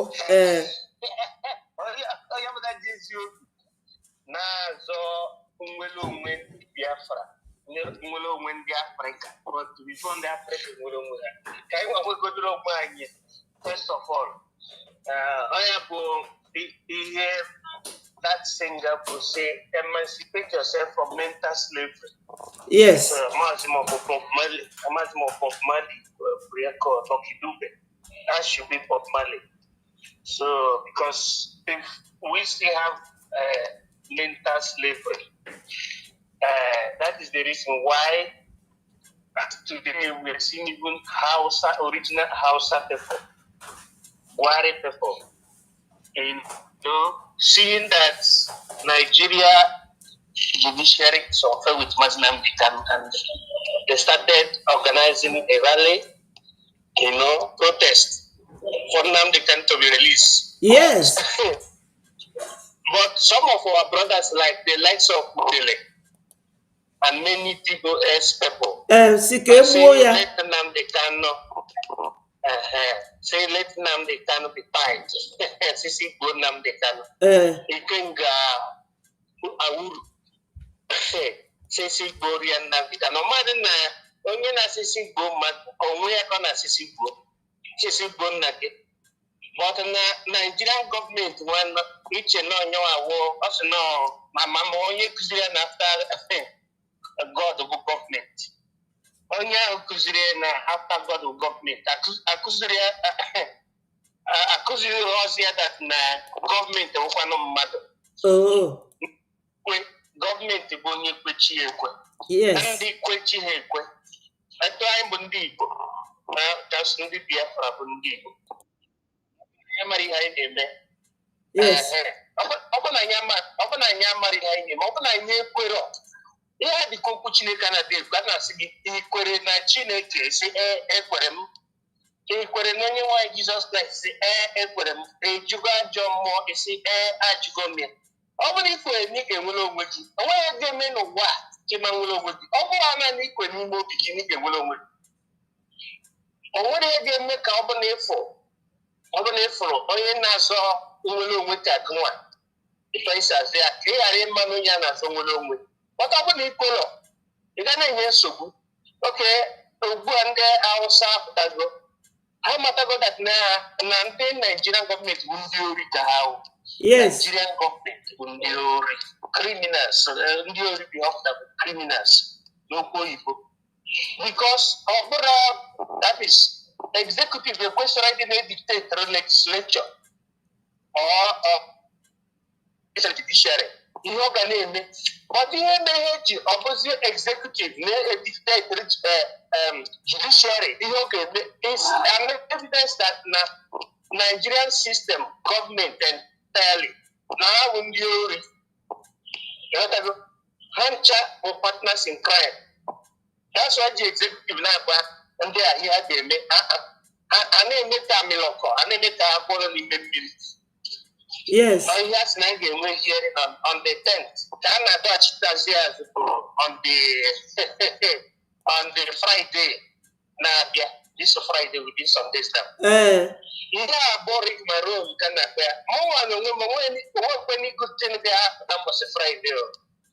But about Friday mean the war that particular day. That is Friday in Nigeria or a cost today. Friday embassy was a Friday. Embassy, Nigerian embassy. So, Amadimo, Moniana, actually, got it. Maybe and Posa Kunigo, secondary Muslim Nama.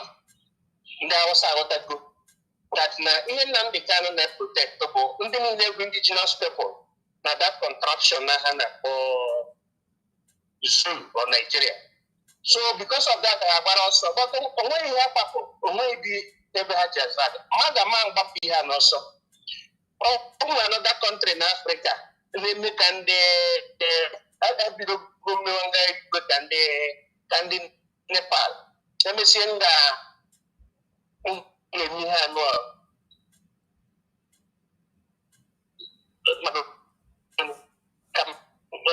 Ivory Coast or Kenya, within these two countries.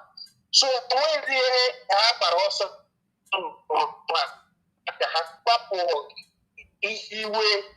the rot of the because already people make the Ghana. All the day when we wait time off from their national elites. I'm a people elite war they can they follow church. I have the meaning of elite. Like Jesus Christ, like the Bible, Jesus Christ of the Bible. Like Martin Luther King of the history in America, like John Kennedy. Yes. I can't like Nnamdi Kanu of our own time, like Simon Ekpa, like our APM. Elitism or what the of people, leaders, and then what Egypt, I will do so that I will take risk in them.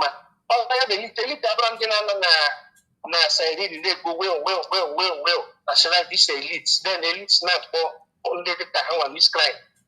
I'm more Ngozo Kunja, I'm waiting some more on the Biafrans, of course, you know that. Oh, yeah, no. On America. On your event, problem. And it's on your boat for the first time. He's crying. Then when you're not miscrying to look, I like now, ready to help you, then only the Ideribe. Yes. From Abia State. All these people, all these people now they are left from their right. Mba, where is the farmer? On the Ocha, open a man. On a break, well. Mado, because PJ. Oh my! It's breaking. No problem. No problem. I will. You nwere ike join in a studio. So my people, o nwee vidio m ga-egosi unu kịta. Onye Hausa, geenụ ya ntị.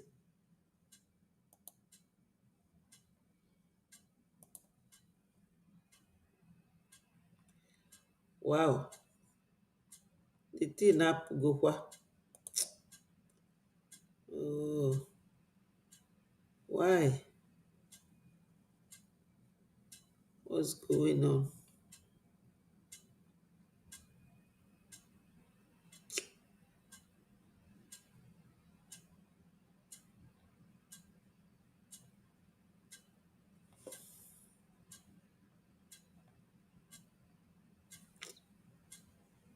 Oh well.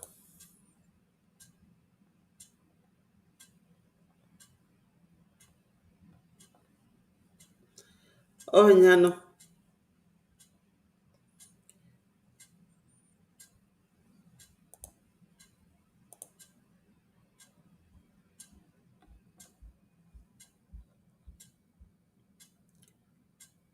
Okay, geenụ onye ndu ntị ebe a.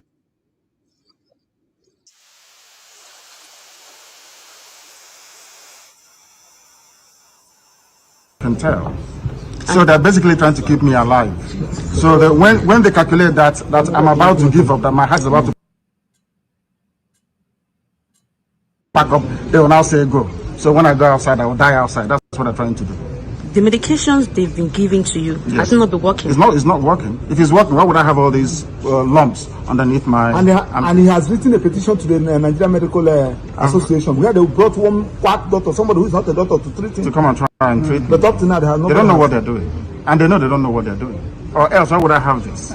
You were talking about your health condition. What exactly is wrong with you, sir? I have congenital heart failure. Congestive heart failure is called. From the medication, you can tell. So they're basically trying to keep me alive. So that when they calculate that I'm about to give up, that my heart is about to pack up, they will now say go. So when I go outside, I will die outside. That's what they're trying to do. The medications they've been giving to you, has it not been working? It's not working. Yes, my people, una fuge. Onye ndu akọwago ife ndị a ji eme. Fa chọrọ ka ọ bụrụ na onye ndu pụọ n'ụzọ ọ nwụọ. Fa wee jide onye ndu. Fa chọrọ ka onye ndu ka ọ dị alive. You know? Fa chọrọ ka onye ndu dị ndụ. Ife niile fa na-eme ife a bụ to kill onye ndu. Yes, ka fa gbuo ya. So my people, anyị ga-eweta program a n'isi njedebe because na anyị anọgo 2 hours going to 3 hours or almost 3 hours. You know? Onye ọbụla ma ife anyị na-aga through. Anyị ekwugo ife a ụtụtụ abalị.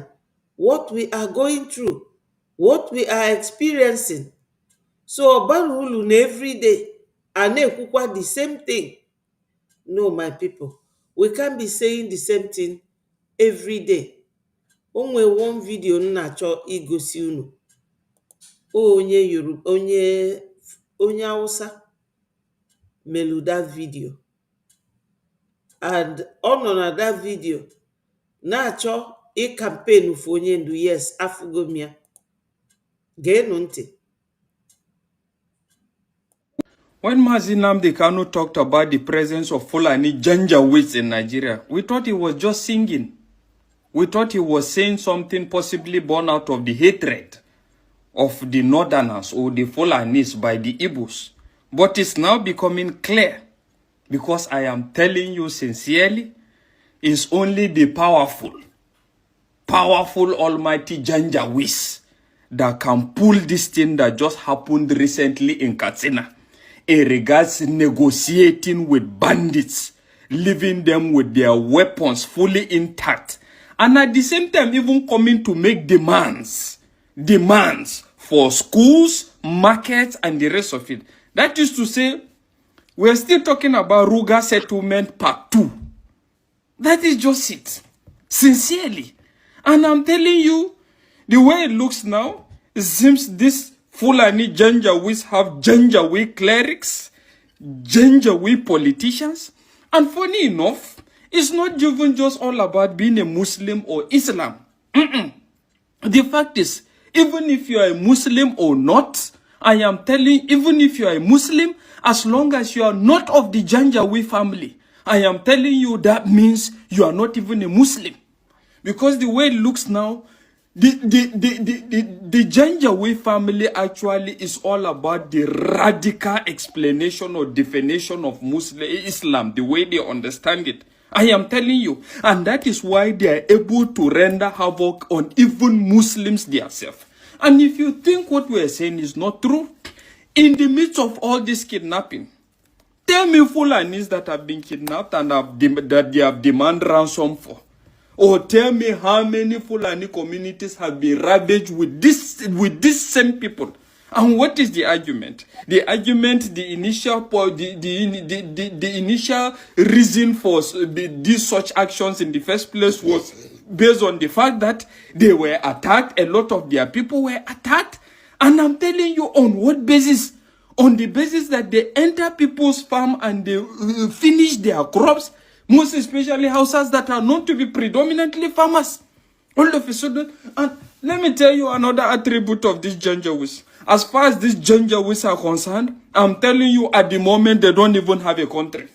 When you allow these Janjaweeds to establish their empire in any state, I am telling you, they invite all other Janjaweeds from all parts of the world. Get me wrong. Get me right. I'm not saying that all the Fulanis are bad in nature, but I am telling you that it seems they are Janjaweeds and they are all about an agenda. And the earlier everybody comes to this come to term with this, the better for everybody. And to some certain extent, it may as well look as if the Janjaweeds happen to be even the people keeping this man in detention for long. Because having seen a lot he has said, he seems to be a person that knows so much, which is actually troubling to them. I am telling you, and nothing more. Well, I just hope Nigerians will wake up to this and realize that there are people that are bent on destabilizing this country and ensuring that it doesn't progress and it doesn't grow. All they are all about is establishing their kingdom of radicality that can be spread to the world. That is how it looks at the moment. Yes, he is an Hausa boy. You see it? But an Igbo person will rise up. Somebody like Ijele and Ikenguruagu in South Africa, and tell you that they want Onyendu pied. They want Onyendu to pie. That's what they wish for Onyendu. That's their wishful thinking of Onyendu Mazi Nnamdi Kanu, our leader. So, how are we going to do it? That's what we are doing. So don't mind them. When they go back into the privacy of their homes, they consider what we are saying is right. But outwardly, due to economic, political, or whatever thing that it is, they wish to toe the line of let's keep Nigeria warm. We are not fighting with anybody. All we are asking them to do is to reason for once in their useless lives to be able to. They say insult them. If you're an idiot, why won't I insult you? Yes. What Onyendu have said now concurs with what this guy said. That when Onyendu is only what Onyendu is saying because he knows a lot is fighting them. Onyendu, his mouth has no gun in it. There is no bullet in Onyendu's mouth. Ife di Onyendu n'ọnụ bụ ife ndị Igbo na-akpọ eziokwu. Onyendu ji eziokwu wee na-fight Nigeria, wee yiefe egwu. Ya ka m ji wee fụ this program yesterday of our two powerful leaders interviewing each other. Mwe si na nga ewete ka anyị niile wee meditate on it malụ na ebe ọ bụ na ndị nna nna anyị na isi 1803 wụbanye n'ime mmiri na Georgia ebe a na-akpọ Igbo landing, maka na fast na fama bụ slave onye ọbụla. Ọ bụrụzia na 21st century ka anyị nwa ga-ekwe. My people, onye ndu ewelugo ọnụ ya wee fight ya, ejidie. PM the same, ejidie. Ndị mbi na befa na-eyuzu ndị Fulani maka na Nigeria bụ their own business. Ndị na-enedolufi anya bụ Yoruba na Fulani. Ọ bụ na ọ bụrụ onye Fulani na-achị, onye Yoruba na-edeputize, onye Yoruba na-achị, onye Fulani ya na-edeputize. Kedu ife ga-eme na anyị ama ekunite na 21st century? Wole ego anyị no matter how hard ọ dịlụ gị, ka anyị wee jụ na anyị ama bụ slave nwa bekee n'ebe niile, obodo niile anyị nọ. Ịgụsi ezigbo akwụkwọ, ije na-alụ ọrụ cleaning, ma ị na-alụ na hospital, ọ bụrụkwa as a doctor, ị na-alụ ụmụ nkanka ọrụ enwere isi, ọrụ ndị slaves. Ma ị nọdụ na Nigeria nwafa ịbụrụ slave ndị Fulani. Ndị be anyị omememe. Onya ka m ji asị unu oge ọbụla, donate and use this very link dị ebe a na ya welunu ya na-edonate.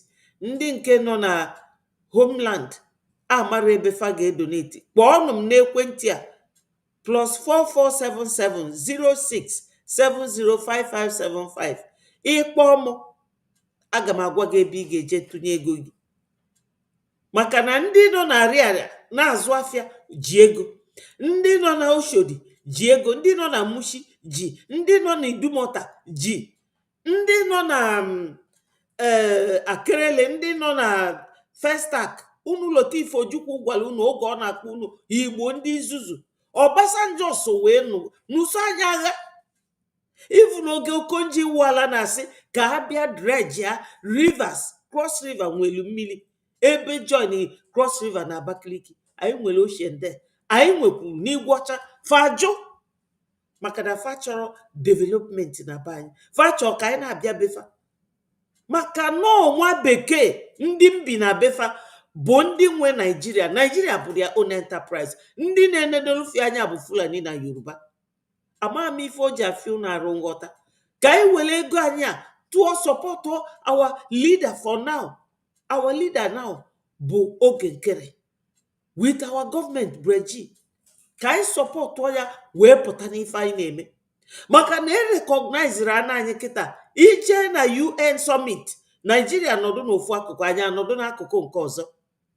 Ogbugbu ana ifefa ji egbu anyị kịta bụ because na anyị abụrụ a nation of our own. They still overshadow us with their evil presence. My wonderful sister, ndewo nwanne m Eunice, daalụ na asị m ka m wete ife niile onye ndu kwuru ebe a, ife niile na-eme kịta na this very interview PM melia na 2021 February 16th. Ife niile anwa bụ ife na-eme kịta. Maka onye ndu be visioner, onye ndu be prophet, o kwuru na o kwusigo. Onye ndu kwuru ebe a sị kama ndị a ga-eweluba anyị mee befa n'ọnwụ, kama ka elowe anya na grave. O kwulie na this very interview.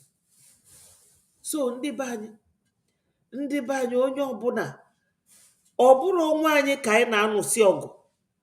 Maka na anyị ga-adị bizi na-anụsi onwe anyị ọgụ, ndị ọcha dị bizi na-ebulu mmanụ anyị, na-ebulu gasị anyị. Ụmụ fada eje skuul feyilu sutu, kpọọ tai, jide fonu, bulu briefcase. Mana be anyị bụ ebe mmanụ nwa na gasị nwa si apụta, anyị enwero dị nke bụ skuul, enwero mmiri, enwero ọkụ.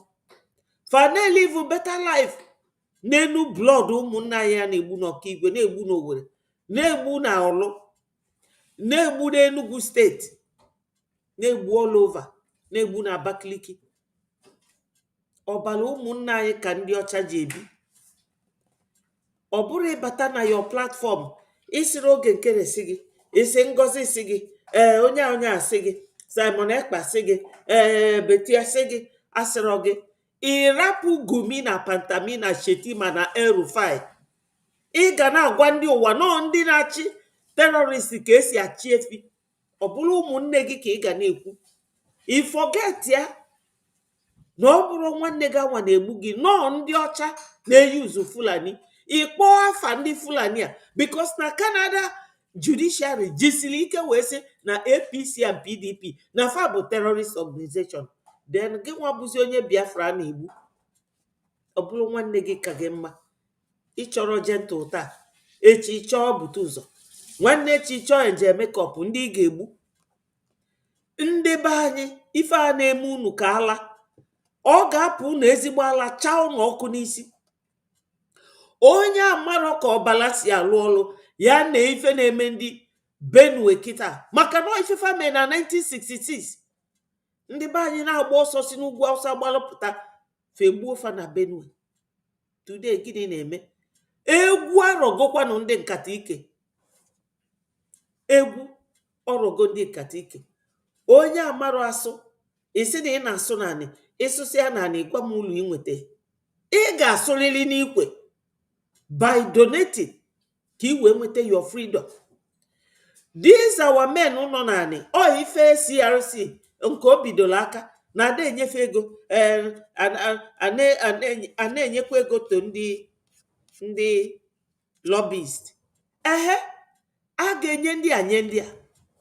Asịzi na asị maka na ife niile igwe bute ụzọ na-ekwu ife niile gentle na-ekwu ọ sị nọ ndị otu ogekere na-enye ego. Anụnụrọ m ka ọ sị nọ USB ma ọ sị nọ CRC. Anụnụrọ m ya. Unu pụta unu na-atakarị onwe unu rapụ ndị na-egbu unu. Amarọ m emela anyị ife eme. We have to stop. We have to stop. My people, we have to stop. Think. Na ndị ọcha na-achị all these countries unu na-agbaga fa bụ nwoke ka unu nwa. Ndị anwa bụ defense security men. Ọ bụrụ fa ga-enye unu Biafra. Onye ga-enye unu Biafra bụ international community ga-recognize unu and all your lobbyists ga-akpọfa wee je. Fa na-emie na nkịtị fa bụ ndị Biafra. You have to pay them. So, if onye ndu na-akọwa na this place bụ na ndị ọcha dị free, fa chọrọ ka dị free. Onye ndu kwukwuru ebe a na obele Britain ka ọra. Enwelu Scotland, enwelu Irish, enwelu Wales, nwee London. Na nwa mkpọkwụrụ obodo dị only 66 million. Mana anyị nwa dị almost 80 million or even more. If proper census is conducted, we are more than that, definitely so. Mana unu nwapụta una na-ajụ anya oyi nke nọ na South Africa ele wig. Na nke a na-akpọ ijele asị ka akpụta onye ndu ka egbuo. O mere unu gịnị? Ndị eriri eri. O nwere ife o mefa or to impress their slave masters. Maka na Fulani bụ Arabs. Fulani bụ Arab ụmụnne ndị Somalia. Somalia gbalụ jebe Kenya. Ndị otu Saduana of Sokoto gbalụ wee jebe Futa Jalon. Si ebe nwa na-amịalị fa na-achọ ndị fa ga-ebe unu. Onye soro their religion ebe ya unu. Because they are warriors. O ife Arabs ji wee chụpụ fa.